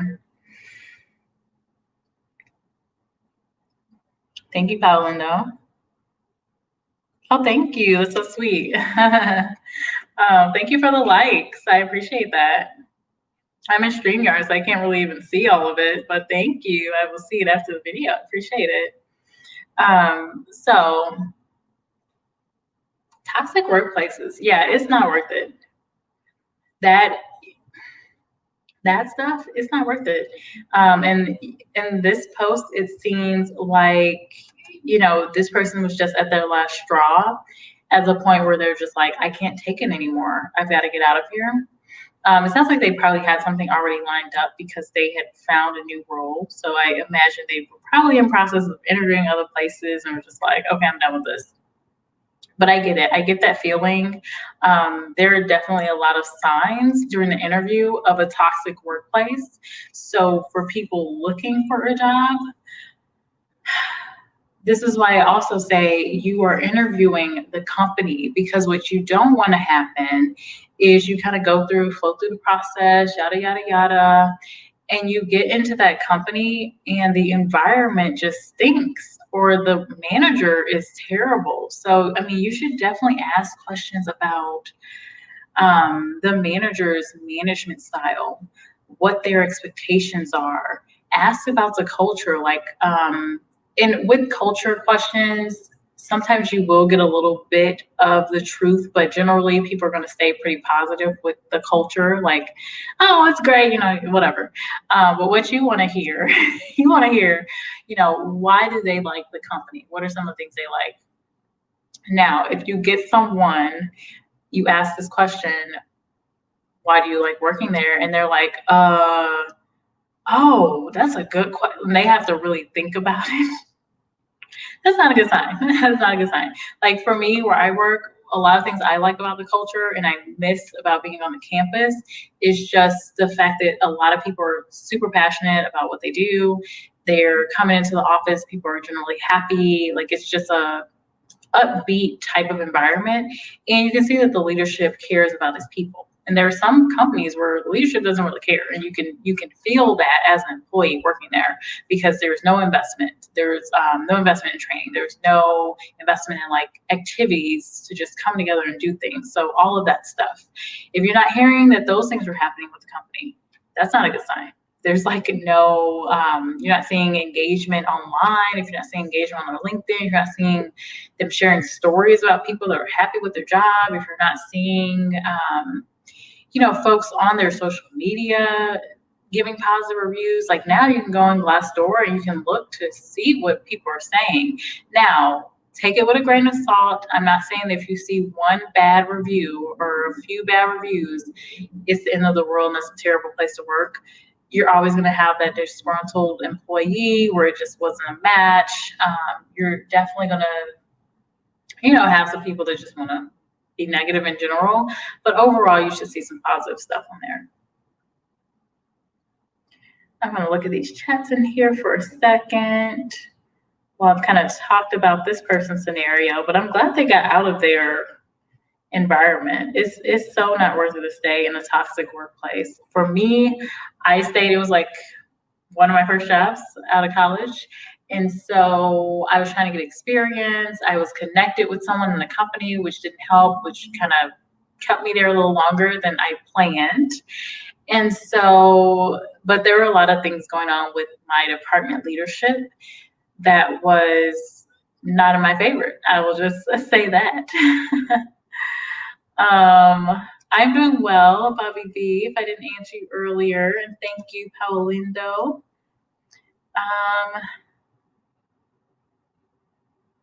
You don't have a nice voice, Paolindo? I don't know. I don't know if anyone likes their voice necessarily. I don't necessarily like my voice because, with editing, you hear your voice back. And I don't really always like, the voice. I mean, it's fine. I mean, it's what I've been given with, but singing, I wish I could sing. And that's a no. But, it's fine. But I appreciate the compliments. And you probably do have a nicer voice than you think, Paolindo. Hey, David, you're back. Welcome in. Welcome back in here. Let's see. Paulindo's Patois. You missed most of the conversation. You may have to play it back, David. I have given some different tips while I've been on the live. I've been basically looking at Reddit and responding to different things, giving my thoughts on each post. And then we've been having some chit chat here and there about some other topics as we go along, as we do on these chats. My videos are pretty consistent, but with my live chats, I just like to connect and, talk and give my perspective, but also have just other conversations as well. So that's what we have been talking about. This most recent conversation, which is probably where you came in on, is this post where someone said that they finally left their toxic workplace. They had been feeling trapped for a while. They actually ended up having medical problems from chronic stress in that work environment. They probably were having those issues because there was just too much work.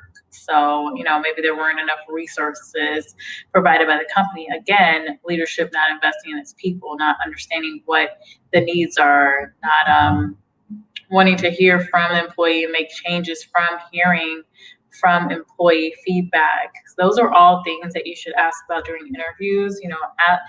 Ask about the leadership. What is the leadership like? What's going on with the company? What's the vision? What are some of the values that they have as a company? You can tell a lot by just doing that research, asking questions, understanding the response. Like if people are hesitant to really share, that is not a good sign. It's not a good sign if someone's like, well, I like the company because, and they can't think of anything. This should easily flow if they really do like their environment. I remember I had this situation. I ultimately did not get this job though. I interviewed for this place, but I got a job like shortly after. I think it was like a week or 2 weeks after. I ended up moving into the learning and development role.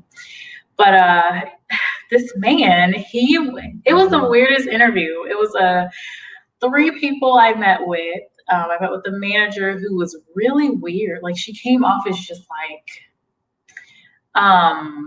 very tight, kind of like, if you ever heard the word like tightwad, like just irritable a little bit, just did not vibe. Like I knew right from there this wasn't going to work, but obviously I continued with the interviews. And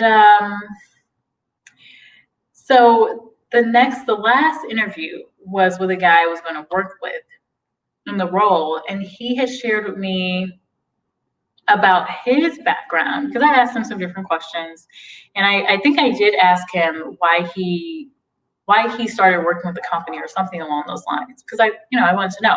I'm telling you these tips because I use them myself. Like I want to know this because it helps me understand like what were the reasons why you are working at the company, why are you staying at the company, will I like it? So that's what I want to know.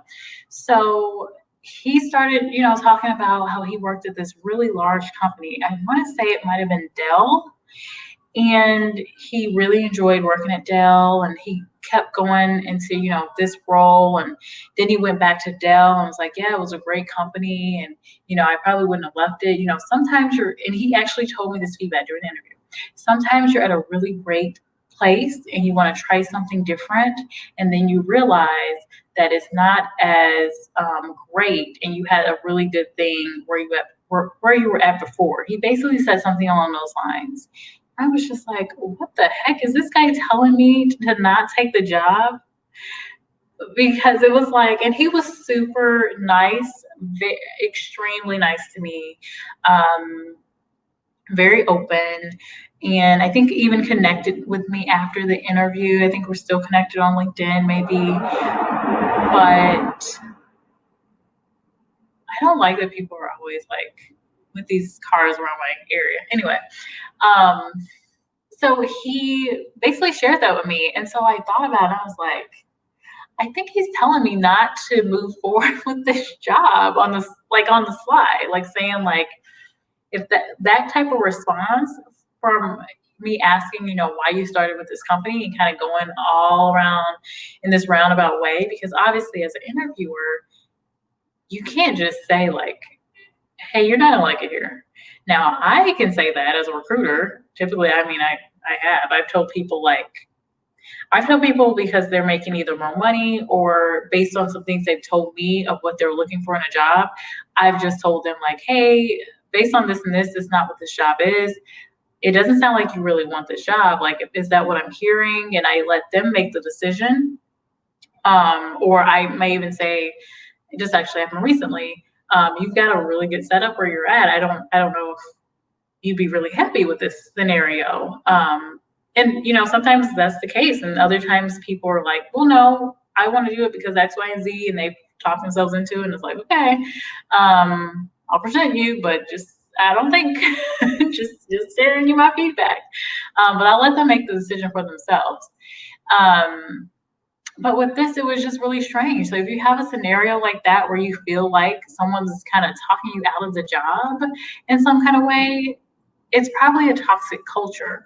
And later I noticed that guy left because yes, I must be still connected with him because I remember we were connected. He sent me a message.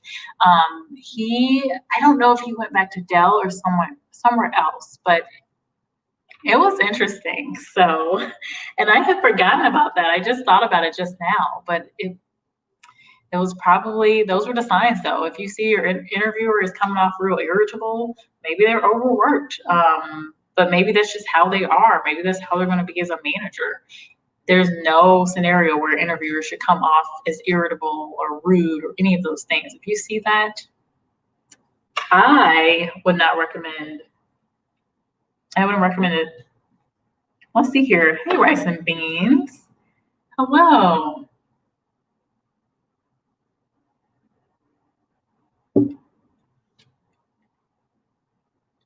Okay, bye, Paolindo. Enjoy your dinner. Hope you're eating something yummy. Since you're in Italy, I hope you are eating, oh my gosh, I hope you're eating pasta. Really good sea bass. The best sea bass I ever had was in Italy. And what else do I want you to eat? Pizza. You guys have the best pizza. And gelato. Have the best meal ever.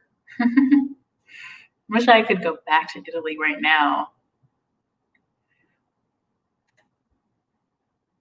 Okay, so you're going to be on the mix show. Okay.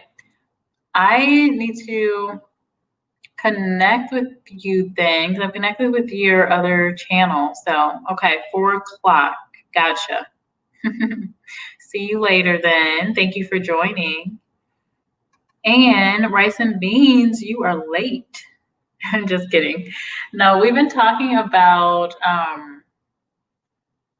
we've just been talking and chit-chatting in here. We've talked about everything from financials, why it's not good to get a loan. Like we've been talking about everything, but we always come back to the job conversation.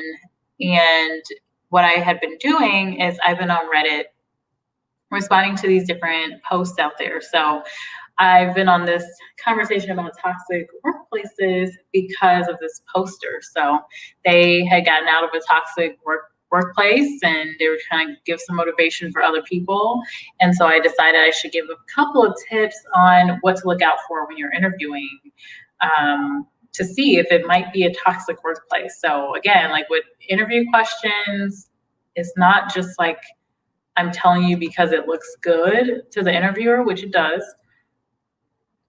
but you just need them. You need to know it's going to help you in the long run. Like, even if you're like, I just need any job, whatever, you don't like, you're thinking that now, but when you're doing the job, you don't want to be 3 months from now, like, oh my God, I wish I had never taken this job.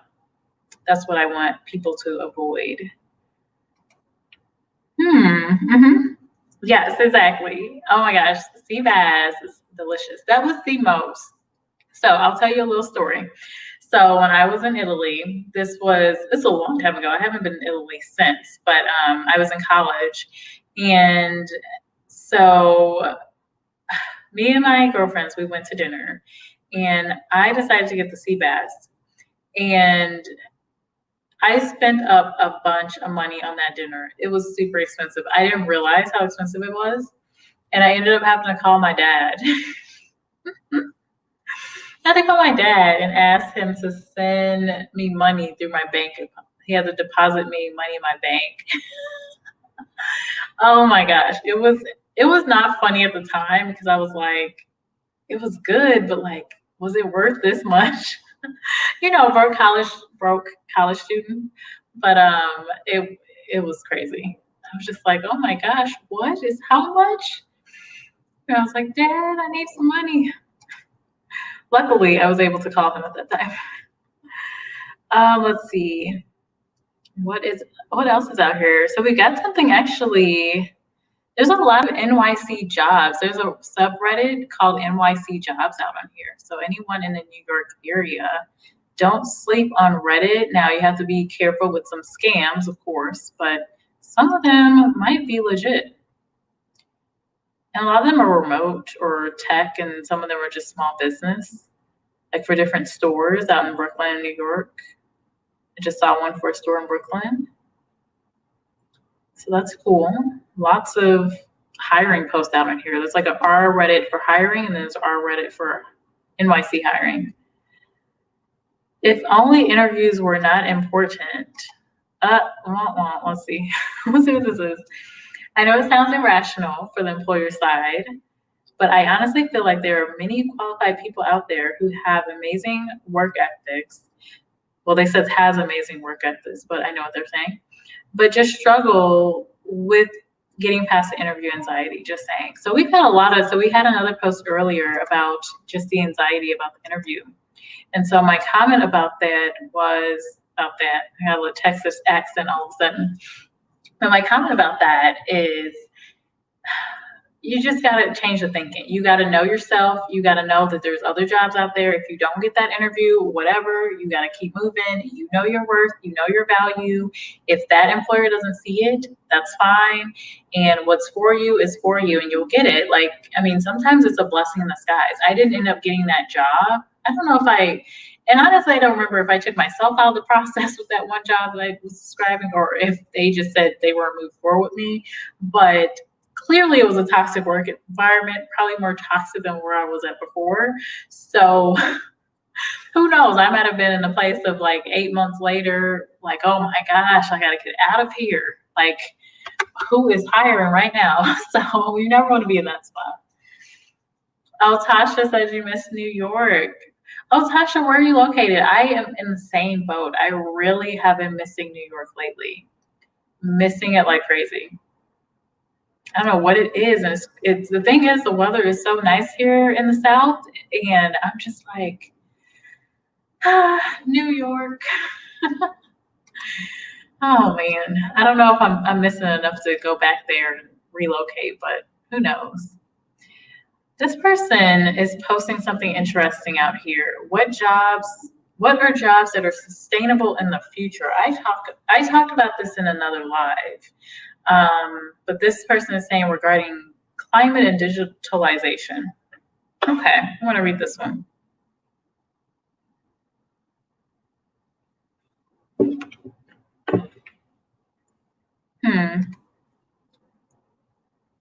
Okay, I'm going to read that one.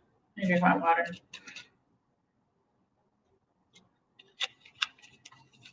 I know it's not good etiquette to drink out of a bottle of water, but we're friends. It's fine. Okay, so I have to say that I quit studying computer science because I absolutely hate to develop or program and can't see myself working in IT. Okay, so Tasha, and now that I know you're in the live still here with us, here's someone in IT. See, everyone gets it. Everyone is like trying to figure out their life. So they're in IT and they're saying they hate it. And they're like in school and they're trying to, get that degree. I know this is the future, but not for me. So please no IT jobs. So they're trying to get job recommendations. Now I was looking into public transportation, mainly railway, because that will be important regarding climate change. but realize that they will be autonomous in the not so distant future. Maybe. Now I'm thinking about police or some other security state work, because you always need that kind of jobs. But I'm literally open to any safe jobs in the long run, because I don't want to change my profession 10 years again. Oh my goodness, this person needs to do a lot of research. A lot of research, because I have been talking to police officers recently for different security roles I've had available. We've been hiring multiple folks for our security team, from dispatchers that are more communications, and then from like patrol. For companies with really big campuses, they'll have security on staff, or your contracting agency or something. But police officers are burnt out. They're afraid. They're like, it's a mix of, or am I going to see my family? And then with all the changes that are happening with the police departments, I mean, I see both sides of it. So people are just a little afraid of staying in the industry. So a lot of officers are trying to get out. Rice and beans is fashionably late. Oh, that's funny. I will say, better to show up. But what is it? There's a saying: better showing up late than ugly. That's what it is. Better late than ugly. So I hear you. Fashionably late. Yes, it was a sea bass wire train. Well, plus a little extra, I had to live. I was like, I wanted my stuff. I need to do some little shopping. You had to help me out. That sea bass took up some of my money. Some of my monies. Let's see. Yes, Mr. New York.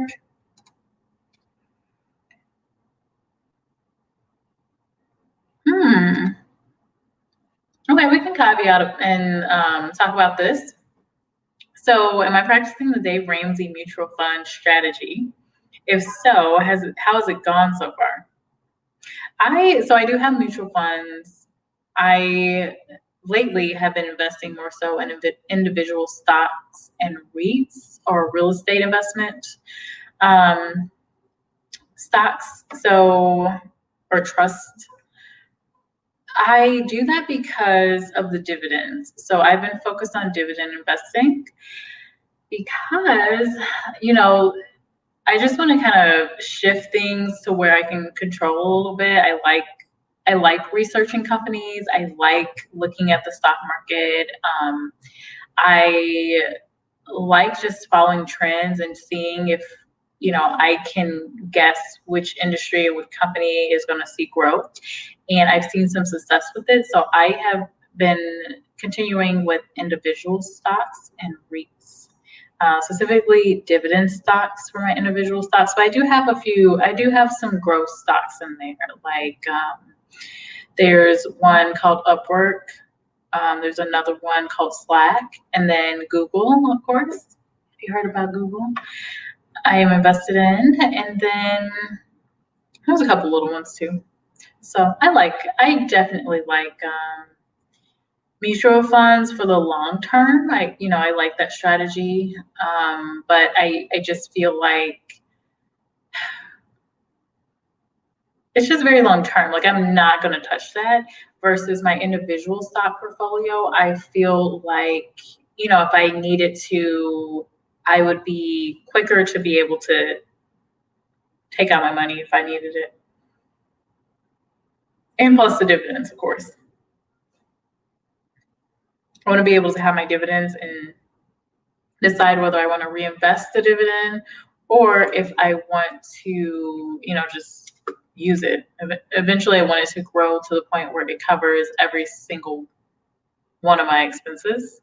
And then I keep, growing those funds, and I'm able to really, manage it and balance that portfolio. I think right now I'm having a challenge with balancing the portfolio. Like one of the apps I use is M1 Finance. So they're good about that, but I'm still kind of learning it. So good question, Rice and Beans. got me off of my job topic, which I am cool with. I do like Dave Ramsey, some of the things he says. I don't agree with everything. Hello, A Better Tomorrow. I like your channel name.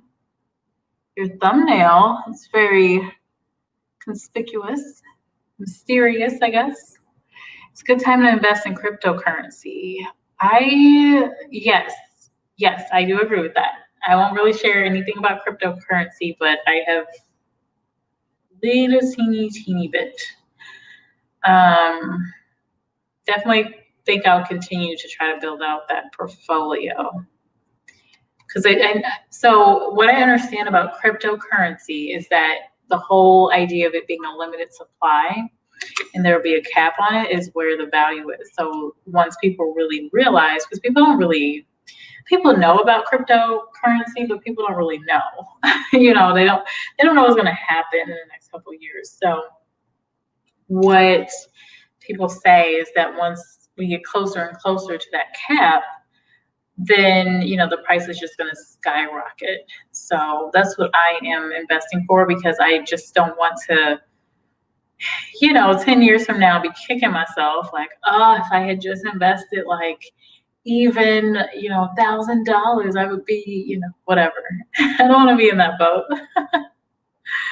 Oh man, like the folks, what is it? You always see those advertisements from the Motley Fool, and they're like, I don't like the advertisements, at least the initial ones I saw of the two guys, and they're like, yeah, did you know if you had invested in Amazon in 2005 or whatever, you would have $2.5 million. And the other guy's just like, and it's just like, oh my gosh, give it a break.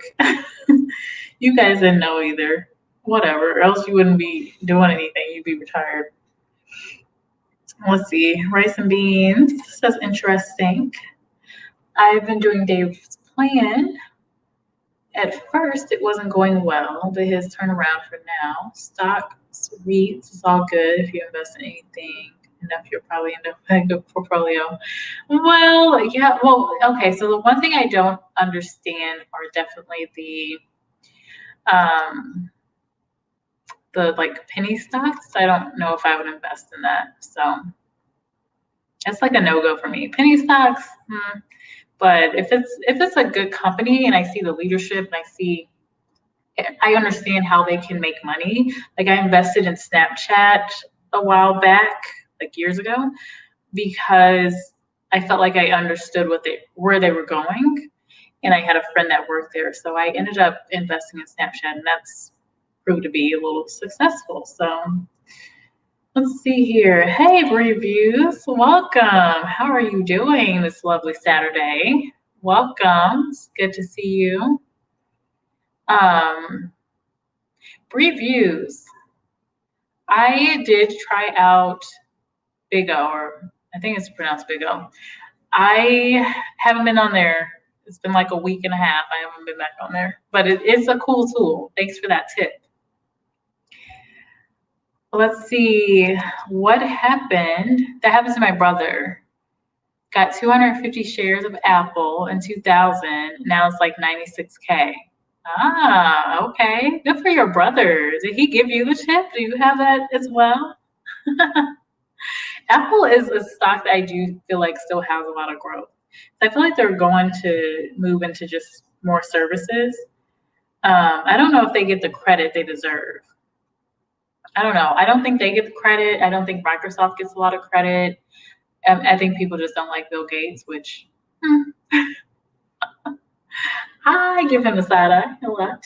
Not gonna lie, I give him the side eye. He was on Trevor Noah's the Tonight Show. He was on there, and I was just like, he was talking. I wasn't hearing anything he was saying. I'm just like, this is your fault, evil scientist. That's my thinking. But that's cool. Very cool, rice and beans. Yeah, no scam stuff. Right. Diversity across the board. Diversity across the board. Yes, I did. I tried out Big O. It was interesting. it's a lot going on in that app. It was just a lot. I was just like, okay, like you're meeting people, you're networking. It was interesting, and I do like the fact that you meet people across the world, but I don't know, it kind of felt like, and I've never done this personally, but it kind of felt like speed dating almost, because it was like next, next, next. And then I would get someone, I'm like, oh, okay. And then it was like, okay, bye. And it was interesting. I would imagine, I wouldn't be surprised, I guess, if that app started as a dating site, because it definitely reminds me of like a dating site, or what one would be. Let's see here. Rice and Beans says, every time I see those, if you bought $100 of this article, I think of him. Oh, you think of your brother? Yeah, yeah. Oh my gosh, those Motley Fool commercials I don't even think they're funny. I just get annoyed. I'm always like, oh my gosh, not this again. I'm always questioning, like, okay, did you guys invest in Amazon? Like, why are you telling us this? You guys don't really know. Review says it's a lot, very interesting. Yes, yes. Wait, rice and beans, what are you talking about? You said you're not romanticizing New York again. What do you mean? I do miss New York. I know Tasha was saying earlier in this chat, she was talking about New York, and I'm like, yeah, I miss New York. I mean, it's real. Like, I never thought I would miss it that much. I don't know.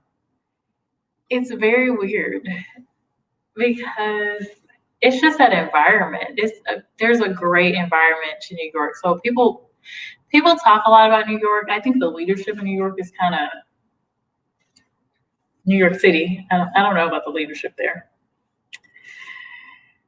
We always talk about leadership. It's never going to be perfect, but I don't know about that. I just feel like the economy is just taking such a hit, and I don't know if it really needs to. I don't understand. Oh yeah, matching is weird. You don't have to do that though. Oh, okay. Okay, I think so. How I ended up doing that with Big O, I hit it on accident because I was just like, what is all this stuff? And I'm just clicking stuff. I didn't know what it would do. And then I was on there and I'm like, okay, how do I get out of here? So I ended up just closing it down. I was like, okay, I'm done with this.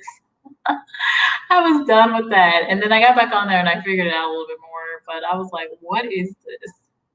What is this app? You just watch. Okay, I might end up just watching. You might just miss. What's my? Said no. You got at least 5 vids where you complain about New York. I do. Yes, actually, one I ended up taking down about New York. I did. I ended up taking that down, but I was just trying to figure out New York. I don't know if I love New York, but there's definitely some things I miss about it. Oh, okay. I see rice and beans. Kiki Karima, hello. Kiki says, I knew someone who had a degree in economics who couldn't get a job for a while after yeah, economics. Here's the thing with some of these really broad degrees is, economics, unless you really have a plan of what you're going to do with that type of degree, it's very broad. Like, if you look at other fields, like, or even if you look at different job descriptions, there's not typically going to be a job description that calls out, we need someone with an economics degree. So I see this sometimes even with accounting and finance. With a lot of companies, if they have an opening, there is typically a preference for someone having an accounting degree over the finance degree or a general business degree. Because with accounting, you get a lot of hard skills and knowledge that you need to have in the background. I mean, let's be honest with accounting. You're not doing debits and credits or whatever. You're not doing all that stuff that they teach you, but you have that really solid foundation for managing company financials versus finance and versus business administration, where you just take you take a couple, you might take one or two. And I say this from experience because I studied business administration in college, but I also had a Spanish degree and international relations degree. And I had internships within HR and also operations where I could say like, hey, I have this specific experience. Here's where I want to take my career path and whatever, the things you got to say to get that first entry level job, right? But with economics, it depends on what you really want to do. So if you're looking to go into a corporate job, or if you decide after college, like, oh, I want to do HR, I want to do marketing now. Well, they're not looking for those degrees. They're looking for specific marketing degrees, or they're looking for specific HR degrees at this point. We have a lot of HR specific degrees now that companies want to see because the pool of candidates are just so large. So you really have to have a plan. I think that's what any degree, but there are definitely degrees where you already have that plan drawn out for you, like marketing. Okay, if you apply for marketing jobs, they're going to ask for a marketing degree. If you're applying for IT jobs, they're going to ask for an engineering or computer science degree. It's tough. The same with like fine arts. And we were talking about Dave Ramsey a little earlier, but we actually also talked about student loans. But that's where you see a lot of the problems when you have these really broad degrees, which, I teach you good information. But the problem is they're not specific enough for companies to really call them out and for you to stand out as a candidate for your specific track. There's not typically a really solid career track.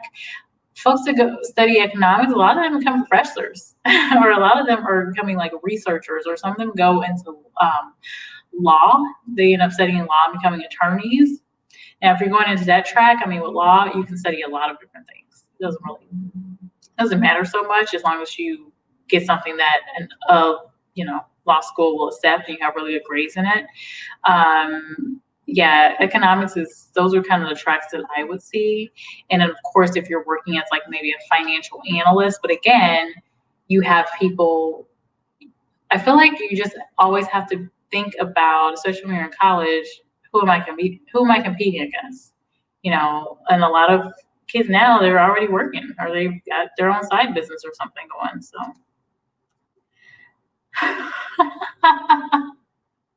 rice and beans, Molly Fool is tripping.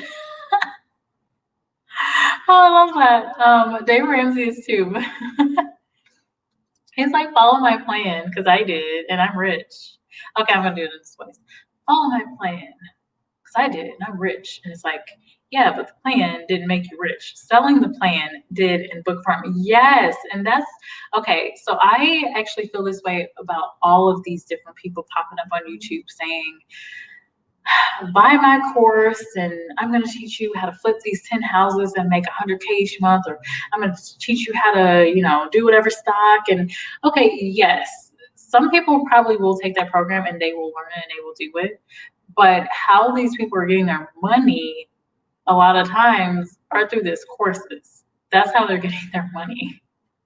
It's like, it's not necessarily a scam per se, but they're not all of them are being upfront. So these random people on YouTube, not me, but these random people on YouTube, because I'm not selling you anything. I'm offering information. But even offering information, typically there's something attached to it like, hey, buy this course. Well, they are making money from that. I wish that people were just more straightforward about like, hey, I make so much money here and I can show this to you, but then I'm also making money from this course, but here's how this course is valuable. Like being more just honest, I guess, about it. But the other thing is people don't want to hear that. They want to hear, how can I spend $5 on Flip to make $10,000? And it's not going to happen, but that's what people want to hear. I want to make this money real quick. I don't want to do anything. I just want to, get it real fast, not do anything. Show me how to do that. And so that's why you have all these people coming out and standing in front of Lamborghinis and talking about, I can make you rich by buying this one course for $19.99. It's a mess. Okay, Kiki says, I worked in a call center at my college too. Oh, cool. You were in here when I said that? Or did you hear me say that I also worked in the call center at my college? So I was calling up people and was like, "Hey, can you donate some money?" And that's what I was doing. And then I ended up managing the call center, which is where I got some of my interviewing skills, and I was able to use that to get some interviews. So it was very helpful. They didn't place us in any particular group. A lot of the older alumni women like to chat about the good old days. Good old days? What were the good old days like? What were they saying? What were they saying to you? That's interesting. The good old days. I will say that during, like with the call center, when I would call some alumni, the most talkable ones were like, either they didn't want to give us money because they were like, well, when I was on campus, we didn't have X, Y, and Z. We just had class, and you guys need to,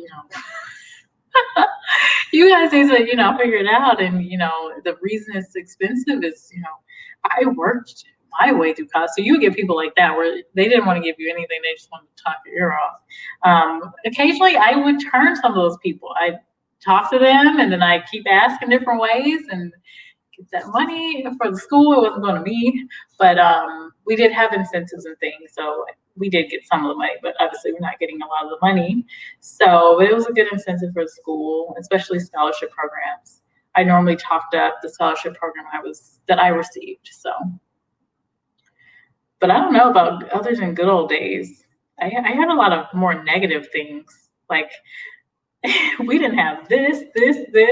Kind of like if I went back to my college, and I did go back, they had like this really nice cafe or something. They had like a couple different things. I was just like, what?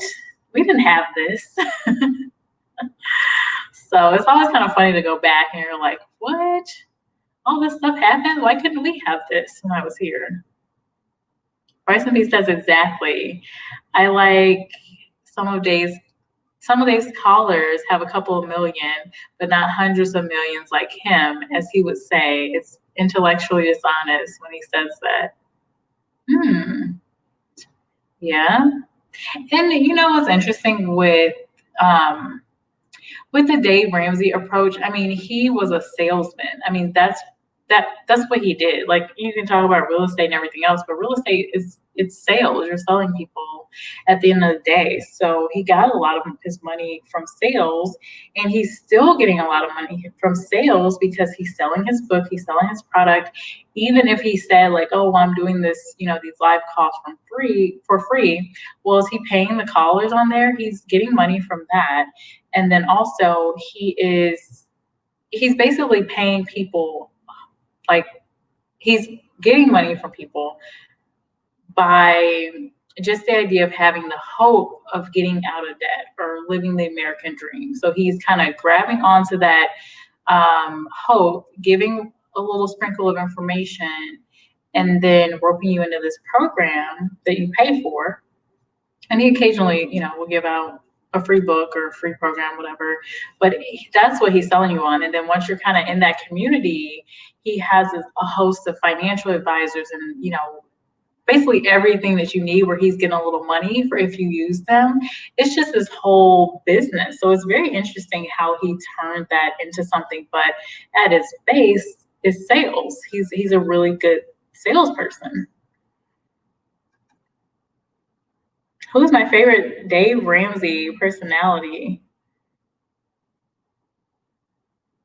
I like Dave Ramsey, and I like the blonde lady that I can't think of her name. I think her name might be Chrissy. Those are my favorites. I just like Dave because I like how he rants and raves, and he's just a funny guy. But and he's pretty straightforward. Like exactly what he's going to say each time. He's like you know exactly what he's going to say. Some of the others, sometimes I kind of feel like they're just mimicking Dave Ramsey. I also like the guy, I think his name is John something, but I think he has like a coaching background or like a mental health background or something like that. But he's really good. I like how he thinks, and he typically digs deeper into a person's situation and gets more to the root of the issue. Like he's told people like, you like with marital problems or something, like you got deeper, you got deeper stuff going on. Like you got a financial problem, but you need to fix this other stuff. Like you are about to get a divorce. Things like that. I don't know. It's just funny. Now I think it's funny. My brother actually does not like, absolutely does not like Chris Hogan. He does not like that man's voice. If anyone in here has watched the Dave Ramsey show, let me know. Let me know if you watch. If you don't watch, we can move on to another topic. But yeah, he like despises that man's voice. It's so funny to me because I kind of like the voice just because it's like booming. At first I didn't, but then I kind of got used to it because I would listen to him for a bit. But he kind of just seems like a replica of Dave Ramsey to me sometimes. And then I like the blonde lady, and I think the guy, I think he's blonde. Sorry, I don't know these names. But I like that lady. She seems very real and just legit, straightforward. And my least favorite person is honestly Dave Ramsey's daughter, Rachel. I just don't like her voice. I just don't like her voice. It's sad to say because I would not like if someone in the comments was like, "Oh my gosh, I hate your voice. You have a terrible whatever." I'd probably feel some type of way about that, but at the same time, I'd probably just be like, "Man, whatever." Uh, but I just don't like her voice. It's nothing about her. Nothing at all. Let me see here. Kiki, I went to a small liberal arts college. Okay. And people just had a lot of pride in the college community. Okay. They would talk about how good the food was back then. They had German cooks back then. Interesting. German food. Okay. So I've never been a big meat eater and I've never been a beer drinker. And that's all I can think of when I think of food from Germany. But what is German food? Like what kind of food were they talking about? I want to know. What's going on? What am I missing out on? I've never been to Germany outside of having a layover there and going to another country. I think it was in Frankfurt. Hey, John Deloney. Yeah, John Deloney. Yes, he's a shrink. He's a shrink. He's my favorite. He's always like, hey, Marissa. Yes. And I tried to do his voice. Hey, Marissa, can I tell you something? You're worthy, okay? I can't really do his voice, but that's how he sounds in my head. But yeah, that is so true. Oh, someone else has playing Drake. I'm in kind of a busy area. There's always like tourists around or people visiting the area. Going to restaurants and stuff where I'm at. Hogan's voice is almost fake. The problem with Rachel is she's the only personality with no credibility. Oh, that's funny. Well, I will say she's probably had to hear all this stuff for all of her life, all of her 25 or 35 years of life. So I will give her that. But yeah, I just don't like her voice. That's it. I mean, nothing wrong with her information. Okay, I'm gonna go back to what this person said about what are some of the jobs that are sustainable in the future. So I don't agree with the police stuff. I do not agree with that at all. I think if we're looking at some of the things that are happening right now, I mean, yeah, police will be around, security, all of that will be around. What I think this person hasn't thought about, they work in IT, they don't like to code or develop. They have a really narrow scope of what they can do with their degree. Every IT job I work on is not coding and developing. There are business analyst jobs where you can be a liaison from the technical team, where you have the knowledge of coding, which is helpful because you can talk to the technical folks. And then, you can talk to real people. So you can get a job like that. You can work in cybersecurity.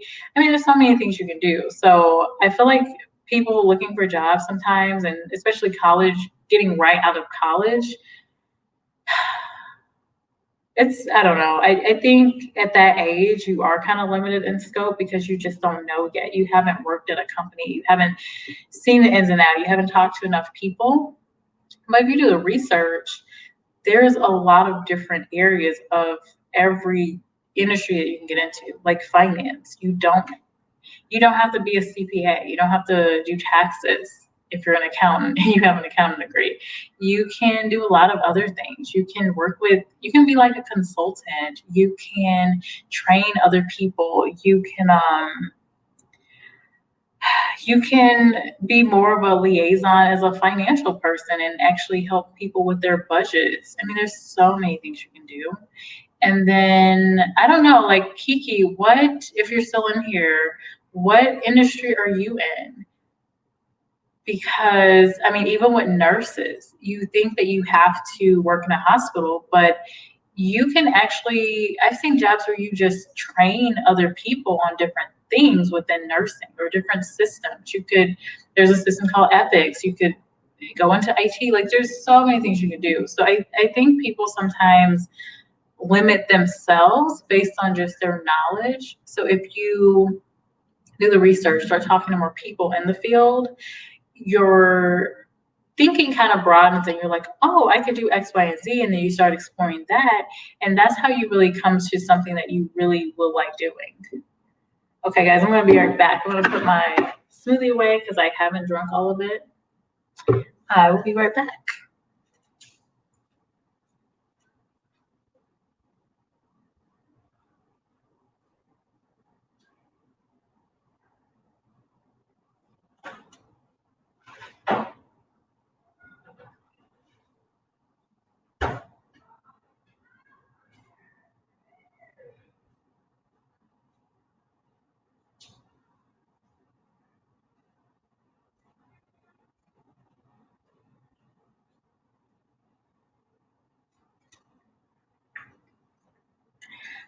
All right.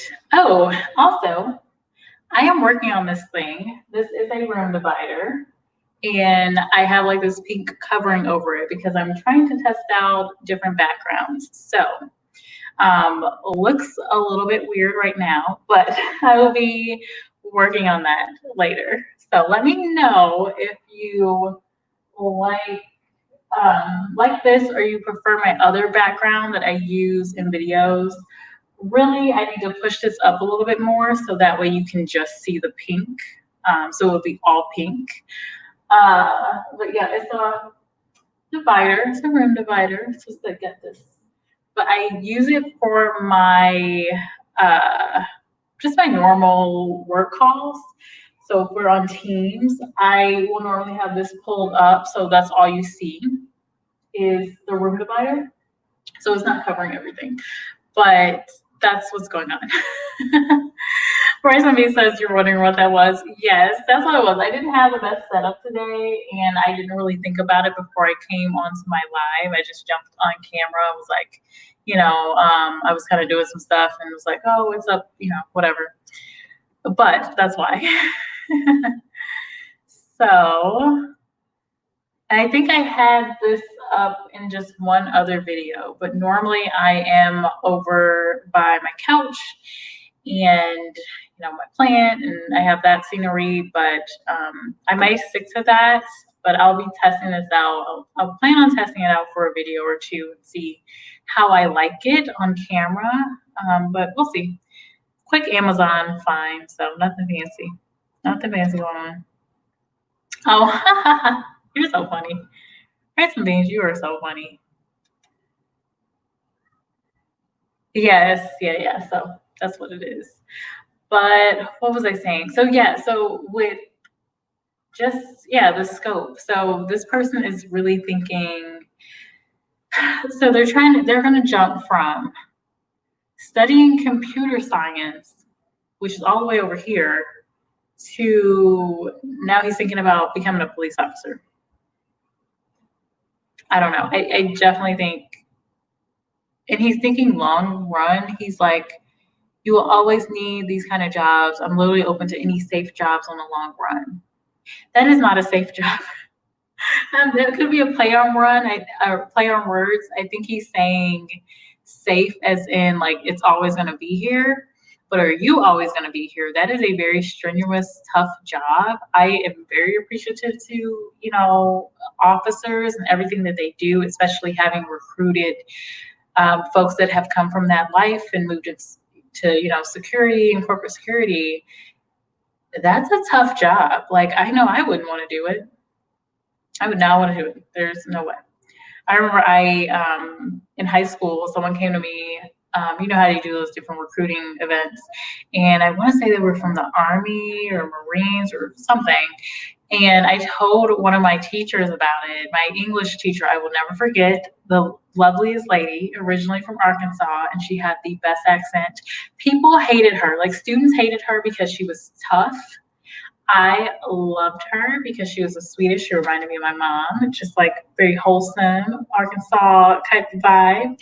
And she just wanted you to do things right. And I also got an A in her class. But she was great. But she told me no. She was like, "You're not going to the Army," and da da da. Like, she was just the sweetest. She like saw all of her students as kind of like her kids. And yeah, she told me, she's like, "No way." In so many words, no way. Hey, Melinda, you're back. Welcome back. What did you have for dinner? So what you missed was me saying, I was like, oh my gosh, I hope Paolo, being in Italy, has some sea bass. I hope you have some pasta. I hope you have pizza and some gelato to top it all off. So if you do not have that, all of that, I'm going to be really disappointed.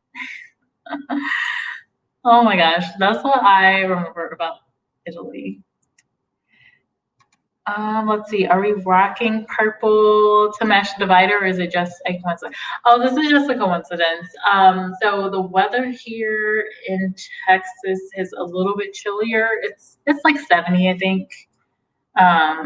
It was cold earlier, but I think it has gotten back up a little bit to 70. Oh, 77. Okay. So when I was out, it was cold. And I have my window open.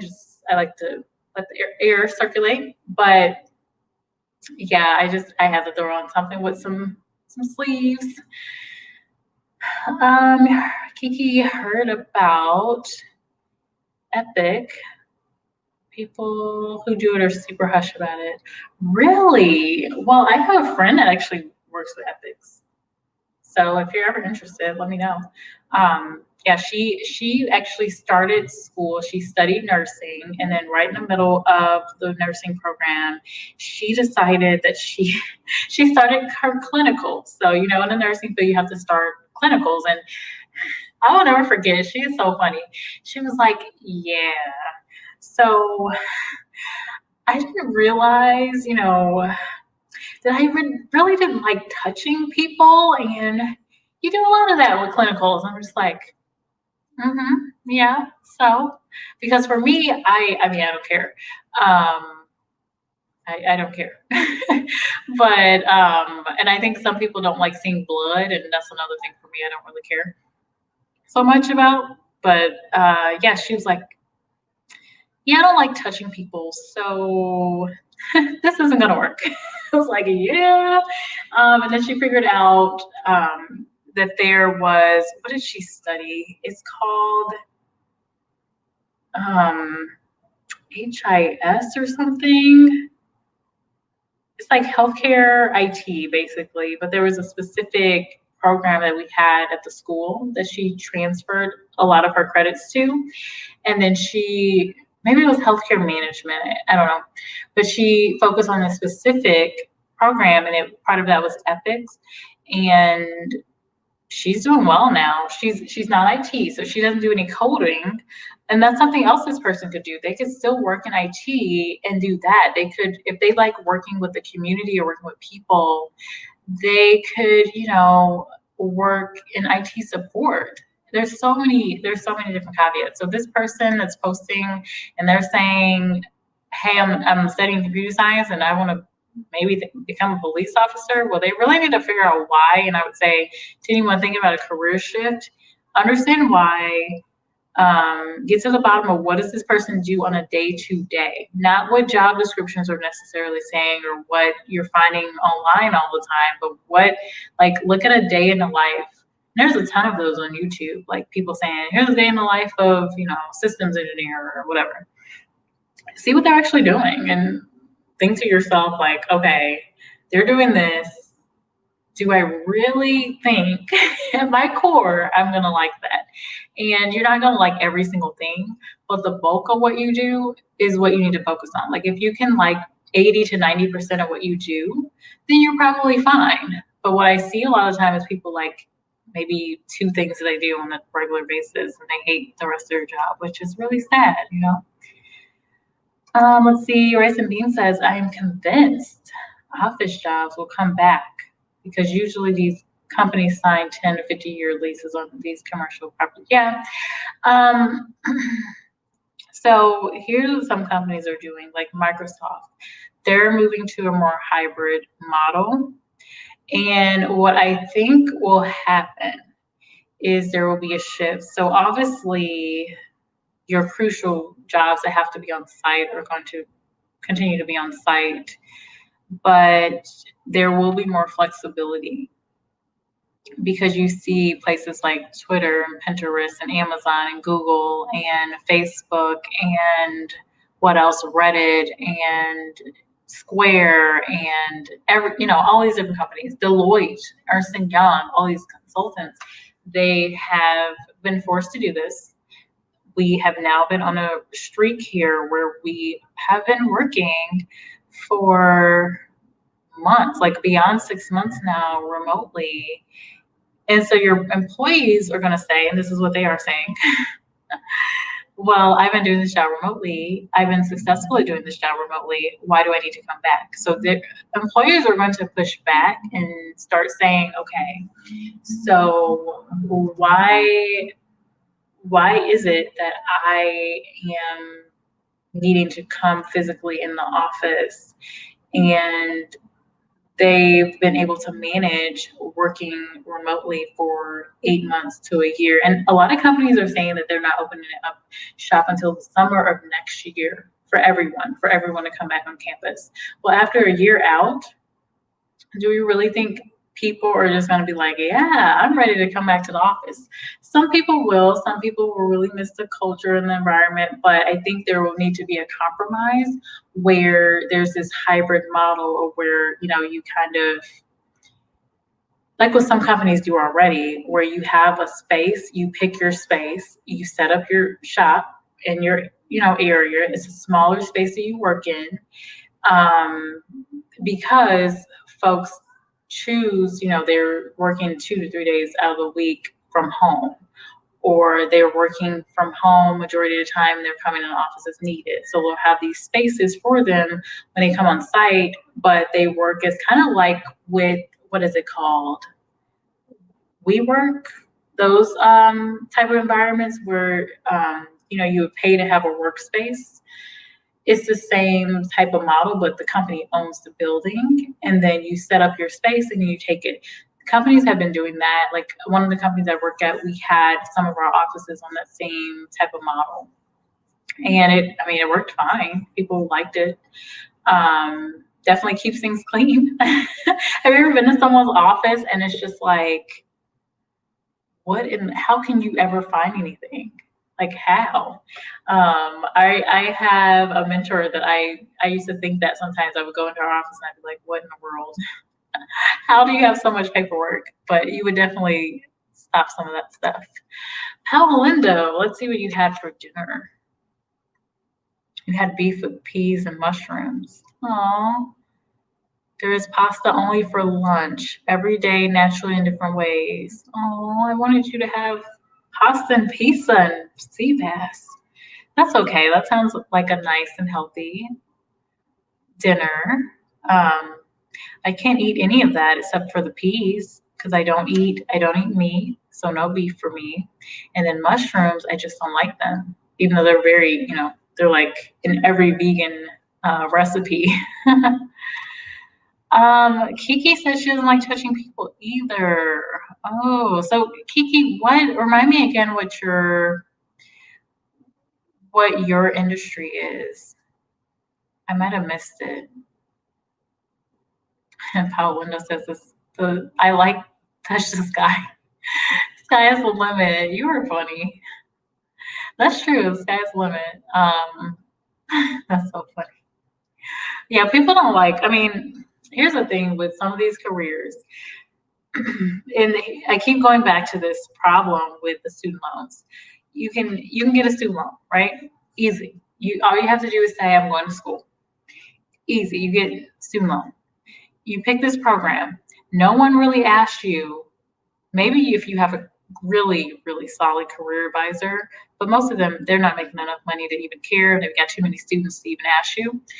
But no one's asking, like, okay, have you figured out how you're going to be able to pay back this money? And why do you even need this loan? Like, why do you need the loan? How are you going to pay it back?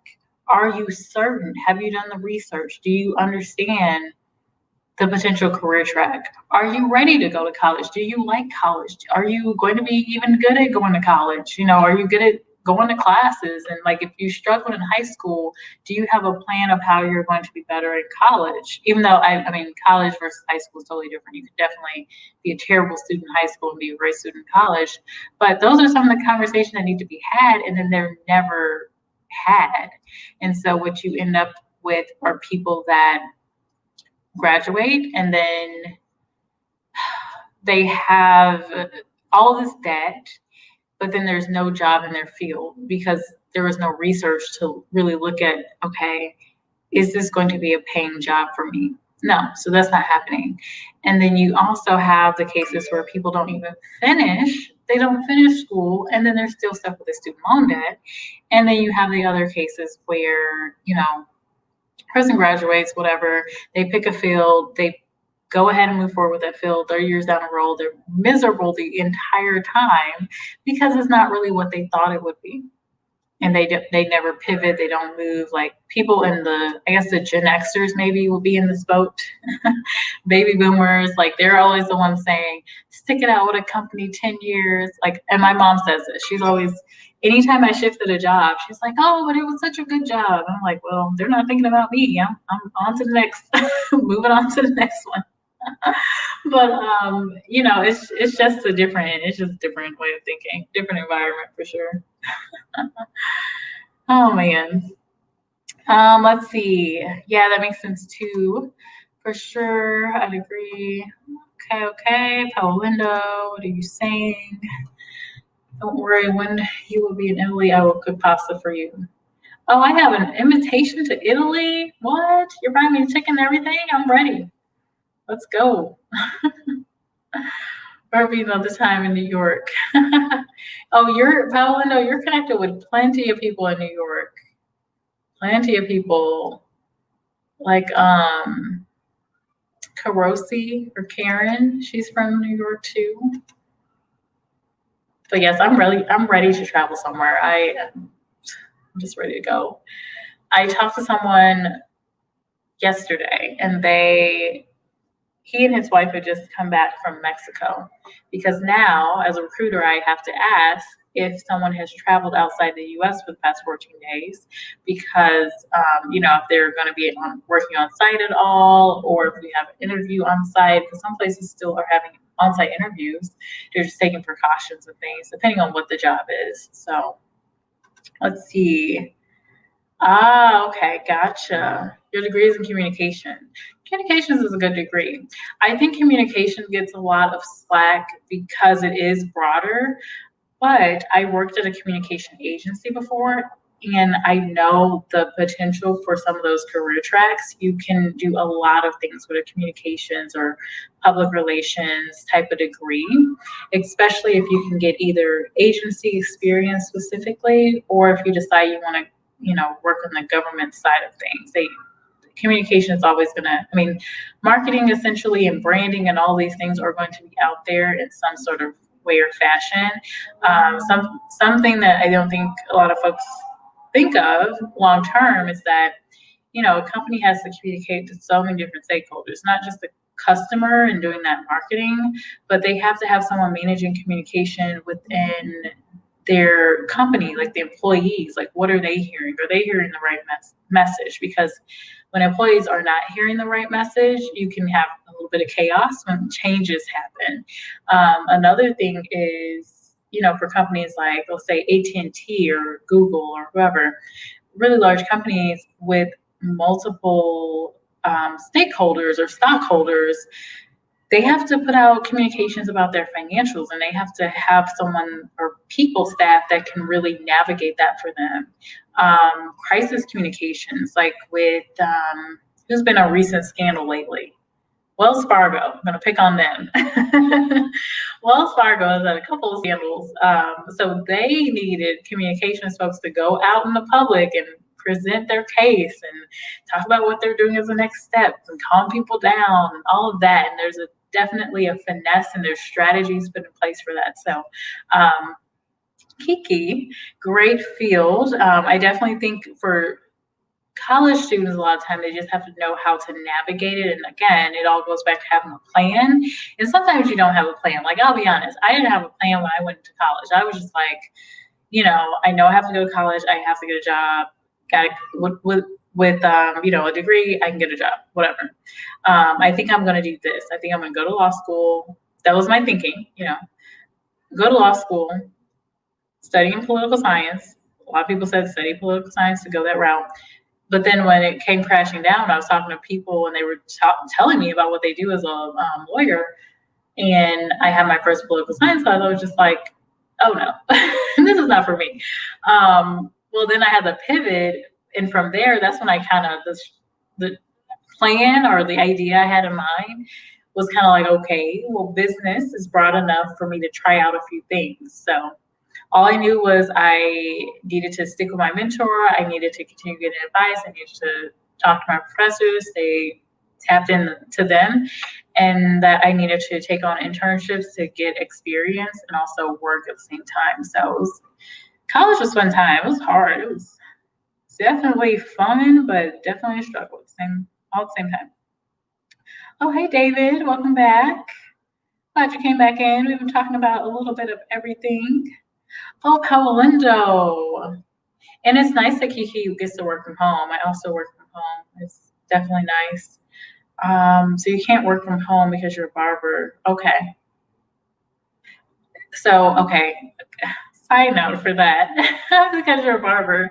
So I will say, when I was in New York, so there were definitely businesses that were not trying to shut down when everything went down initially, and New York still has struggles with places saying like, I'm going to open anyway.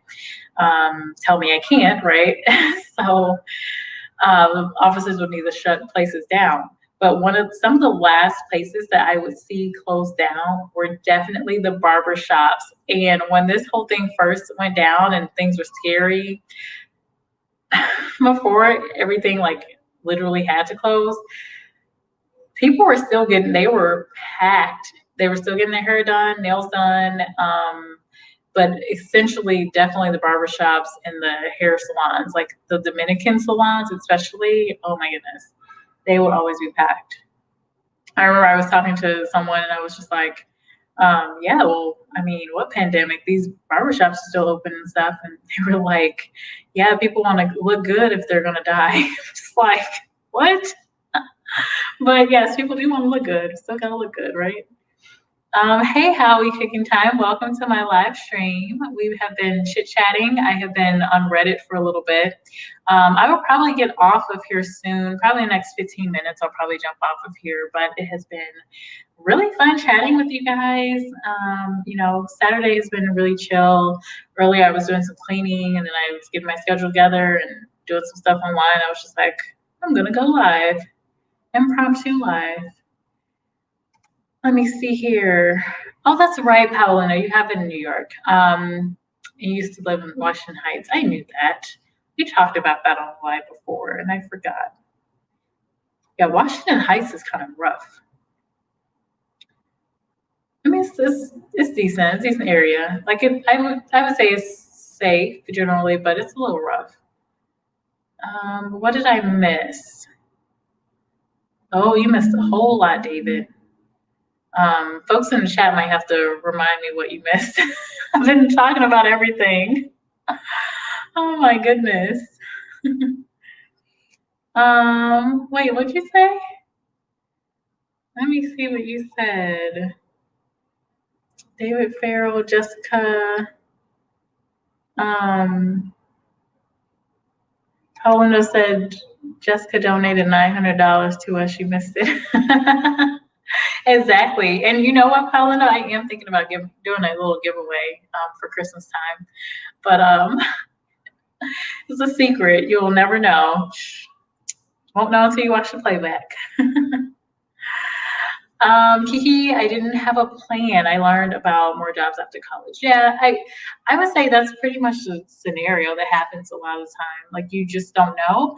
And what I wish would happen, I don't know how to go about putting a plan together for this, but I think how people put together a business plan, like when they're taking out a loan or they're trying to get investors and things like that, students should have to put in place a plan before they can take out a loan.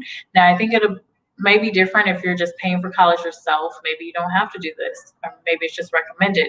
But I think if you're taking out a college loan, you should have to put together a plan for what you want to do. Or maybe it's a part of the college admissions process to put together a plan of like, okay, what are you going to do after college? Like what is it? But colleges don't care about that. They care about, they do care about their student success from one standpoint. They definitely want you to be successful. Why? Because then you can come back and donate to the school. Then they can put out success stories and use you for marketing and say, so and so graduated from this school. Like with Howard University, for example. I love Howard University as far as, just being able to connect with them. And I've been able to hire some really great talent from Howard University. But, they're definitely going to use in their marketing materials big top people that, graduated from the school. They want you to be successful, but they're not spending the time to actually make sure that you're successful and make sure that students understand. So it's a little bit of the students. It's on the student in the end, of course. But at the same time, I feel like more needs to be done to just make sure that we're setting people up for success instead of like, here you go, sign these papers for all this money. You don't really know what you're getting into until you graduate, but that's okay because we still got paid and, good luck to you. That's kind of how I feel like it is now. Let me see. Paulindo. Shrug from Paulindo. Your ex-girlfriend lives there. She has Dominican roots. Yeah, it's a lot of very heavy Dominican population over there. I knew a few people that lived there. Yeah. It's like I will say I never felt necessarily unsafe. Just in New York City in general. To be honest with you, New York was kind of comforting in that way. I think a lot of people think of maybe New York of this 1920s or 70s or whatever. I know my dad kind of thinks about the rough and tough New York, and my mom definitely, and think it's unsafe, but it's definitely changed. It's very diverse. The only thing I don't like, which I think this is not just a problem in New York, but you have, millionaires here and then you have like the poor community here. And it's I don't know, it's just kind of weird. And then you have like the rich wondering why the poor in this neighborhood, like, okay, we're all living here, So we're all living in this space together. Let's see. Yeah, I'm a barber, but if you want, I can do haircut. No, I don't want haircut. Oh no. I did get a haircut when did I get a haircut? Like 2-3 weeks ago. I might need another one soon. But no, I don't actually cut my hair too often. I try to trim it at home just so it doesn't get too crazy or look too, bad. But yeah. I don't know about that one, Paulindo. Paulindo wants me to do an afro, 70s style. I don't know. What do other people think about that? I don't think I can pull off that look. I don't know about that. Although, Do you like pamper? Okay. I'm going to look out here one more time. I want to see if there's anything else I want to talk about on Reddit before I jump off of here. And then, of course, if anyone has questions for me, let me know. I will also be planning on going live tomorrow. I will be talking about mystery shops. At least I'm planning on going live, but don't change my mind. But I will be talking about mystery shops and just my experience with doing that virtually, because there are virtual mystery shops, well, apartment mystery shops, so you don't have to put up your own money. And I used to do like just the normal in-person virtual or mystery shops, and they paid well. Like typically I would get about between $40 and $50 for each one, especially, and you get bonuses. But and that was not in New York, that was in Missouri, that was in the Midwest. But there's definitely been some changes, so I'm going to talk about that, and I'll talk about my experience with mystery shopping and if I feel like it's still worth it or not. And I am also going to be posting out the video about Current and how I've been making money with them. Now, it's basically a contractor type of basis. You're pretty much going to be an advisor, kind of like, you know, how companies have a board of advisors. Well, companies pay to get research from people in certain fields.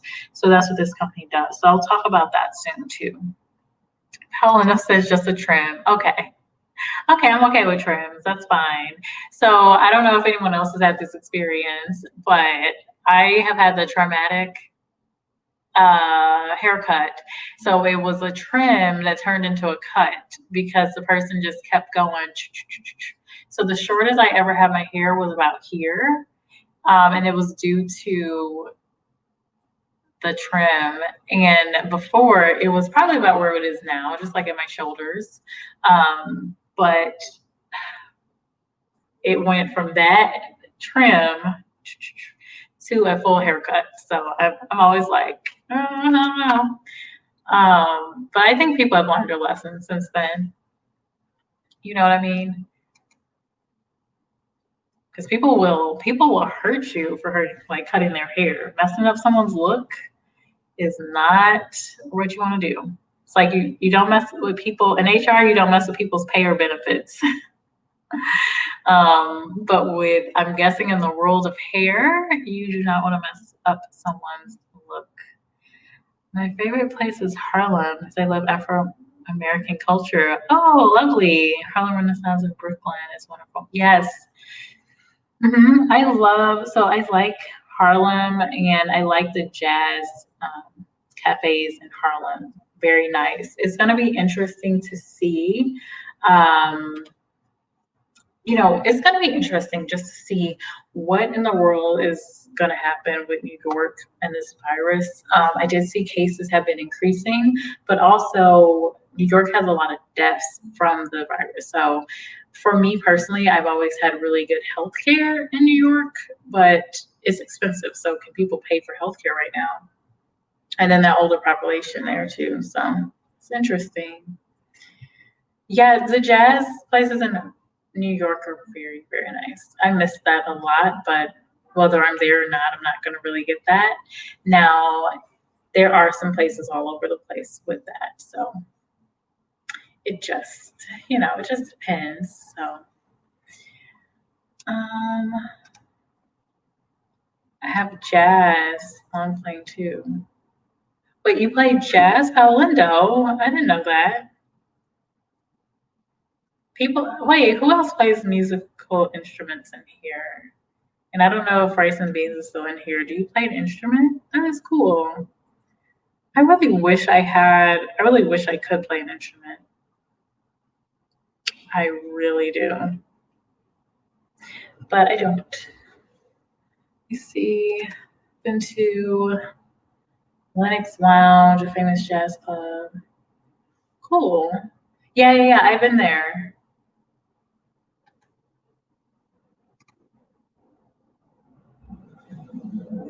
Something that.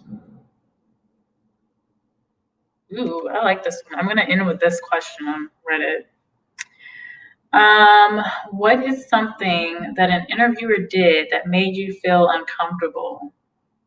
Oh gosh, I'm gonna like this one. Okay. Oh my gosh, this one's long. Okay. So this is in general. The interviewer didn't bother to read my resume. No, that's just not right. Okay. Moving along, and it was painfully obvious. I knew at this point that talking to me was only a formality and that I wasn't actually being considered. For reference, I earned a majority of my experience at one company where I worked for a number of years. There could have been a giant arrow pointing to that company on my resume. So I started to say when I worked at ABC Company, and I see the interviewers frantically searching my resume, trying to quickly read it to find out what I was talking about. And they are actually saying, I'm desperate when I'm unemployed, and since I have historically made more than my spouse, it's crucial that I need to be working. However, I have a problem with employers who waste my time. As you should. You aren't actually interested in me, are you? So, as desperate as I may have been, I quickly wrapped up the conversation early. Thanked her for their time, or thanked for their time and left. I'm sure I'm now one of their stories about this person just left in a mid interview. Yeah, because you didn't bother to read my resume, which is interviewing 101. It's true. I'd rather use the time to find another employer who will at least read my resume. No, that's just sad. First of all, that's just plain sad. They're not even reading this person's resume. That's like the basics. That's just the basic. Like, obviously, put yourself in the place of the other person. You want to come prepared. The interviewer should be coming to prepared for the interview. That is a sign that, again, I go back to the toxic workplace. Why would they have not read your resume, not even looked at it for like a few seconds? Now, I can understand not knowing every detail of this person's resume. That's fine. But in general, you should know their last employer was and their, overall their work experience to even know what questions you might want to ask them and to really understand if they might be a fit and what things you want to, talk with them about. So that's really sad. But this person goes on. One interviewer I talked to recently, they said chronically interrupted me and was more interested in talking about herself than actually hearing or learning about me. Okay, let's go back to being 4 years old. When you're talking, I'm listening, and I know this is a mind blower. When I talk, you listen. I had no patience for her about the third time, so I wrapped it up and said thank you for your time. Did you decide that you didn't like how I looked and weren't interested? Or, again, not a fan of employers wasting my time? Yeah, I think that's just a bad interviewer. They were probably nervous. And again, I talked about this earlier, but generally people talk a lot more when they're answering a question when they're very nervous. So you may ask them, tell me about a time when you solved an issue for your company. Well, they may start there and then go all into some other details about what happened on this other time and talk about this other example and then talk about something in their personal life. And then sometimes they never come back to even answering the question unless you try to bring them back. So as an interviewer, that's also something that you are there to help the job candidate do, is make sure they're focusing on that question, that you do actually get an answer to your question and give them that chance. And that you also, in the opposite of that, maybe they're not providing enough detail, you're probing them with questions. So, there are some bad interviewers out here, and it could be a mix of things. Maybe they're nervous themselves and don't know what they're doing. They're new to interviewing. Or maybe they just haven't prepared, or maybe there's just stuff going on with the company. They don't want to be interviewing, but they're forced to interview anyway. And it shows through that interview process. So it's crazy. And then you have a lot of different comments under here. A lot of people are saying kind of the same. They've had their fear of bad interviewers, even having some people talk down to them and belittle them. And that's just sad. That's just not, here's the thing. everyone's going to be in a place where they're looking for something, whether it's they're looking for a job opportunity, they're an entrepreneur, they're looking for clients, they're looking for a house, you have to engage with people in some instance. And so, it's just treat people with respect. That's what it comes down to.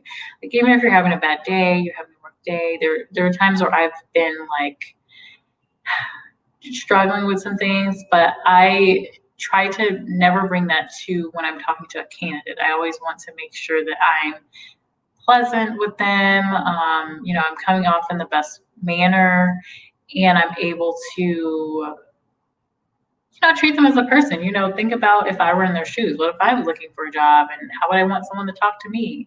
And all of that. So it's just sad to see some of these stories out here, like with this person, the person not taking the time to even read their resume, and then this other one just like talking down to them. Now, I've not had that experience. Like I said, I had the lady that was just like, I don't even know what was going on with that lady, to be honest. It was so weird. But was clearly irritated and didn't seem to want to interview. That's what it comes to. Like, do you want to interview? I think companies should only have people interviewing that really want to take it seriously, who really want to interview, because that is an important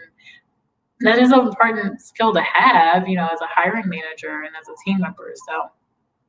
So anyway, I saw some people come in. I am actually going to be jumping off soon, guys. But let me say hello to everybody. So Paulino was talking about jazz, and he doesn't play. Okay, gotcha, Paolindo. Hey, Jazzy TV, welcome. I'm going to be popping off of here, but I will be live tomorrow. I am planning on going live tomorrow at 2 p.m. Central. And hey there, Zero, the Infinite. Hello, welcome to my live stream. So with that, let me see. Last comment from Paolindo. He's welcoming everybody. So Paolindo has been hanging in here with me.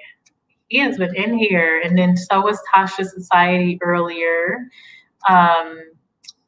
Thank you all for joining. And Cubston was in here earlier. So I appreciate all of you guys for joining my live today. And I am going to pop off. I know that Vernez Junk Closet, and I already forgot her new name. Let me see. What is it? Oh, V McShow. She's going to be going live, or if she's not already live now, because she's on the East Coast. So I'm going to jump off of here. But if you are online and just looking for, another chit chat, another live stream to go to, feel free to check her out. I do believe she is live now, or if she's not live now, she'll be live pretty soon today. And for those of you in the chat, if you already know, that's Vernez Junk Closet's other channel. But anyway, with that, thank you for joining me as I kind of went through Reddit and just expressed my thoughts on some of the job seeker postings out there. And if you are in the chat right now and you are a job seeker, just check out some of my content. If you know someone that is a job seeker, just look out there, look at some content, make sure you're doing your research. That's probably the biggest thing I would tell you. And make sure that you are confident and you have value and you know your value, and you're walking into that interview or getting on this interview, virtual event, and you are very confident and you know your worth. Because at the end of the day, maybe the company doesn't hire you, but you're worth, you're worthy, you have skills, you have experience, you have all these things that you bring to the table. So any interview is not just someone judging you, it is you also judging them and determining if it will be a right match. So with all of that, I am going to jump off of here. And to David's question, V McShow, let me type her, she's on the screen right now, but V McShow, if I did that right. She is live right now. So if you are looking for something to do today and you want to hang out in someone's live, feel free to jump over there. If you missed some of the live and you just want to hear the rest of the chit chat and what we were talking about, feel free to. This is a longer, I think this might have been my longest live, but feel free to do the replay. And then I will be live tomorrow at 2 p.m. So again, thank you for joining. I appreciate all of you and have a great day. And David Farrow, jump over there and check her out. I'm not quite sure what she's doing over there on that new channel. But yeah, check her out if you would like to. No pressure, but just pointing that out. So with that, I will jump off of here. Have a great day. Thank you all for visiting me. And I hope you have a great rest of your weekend. Bye.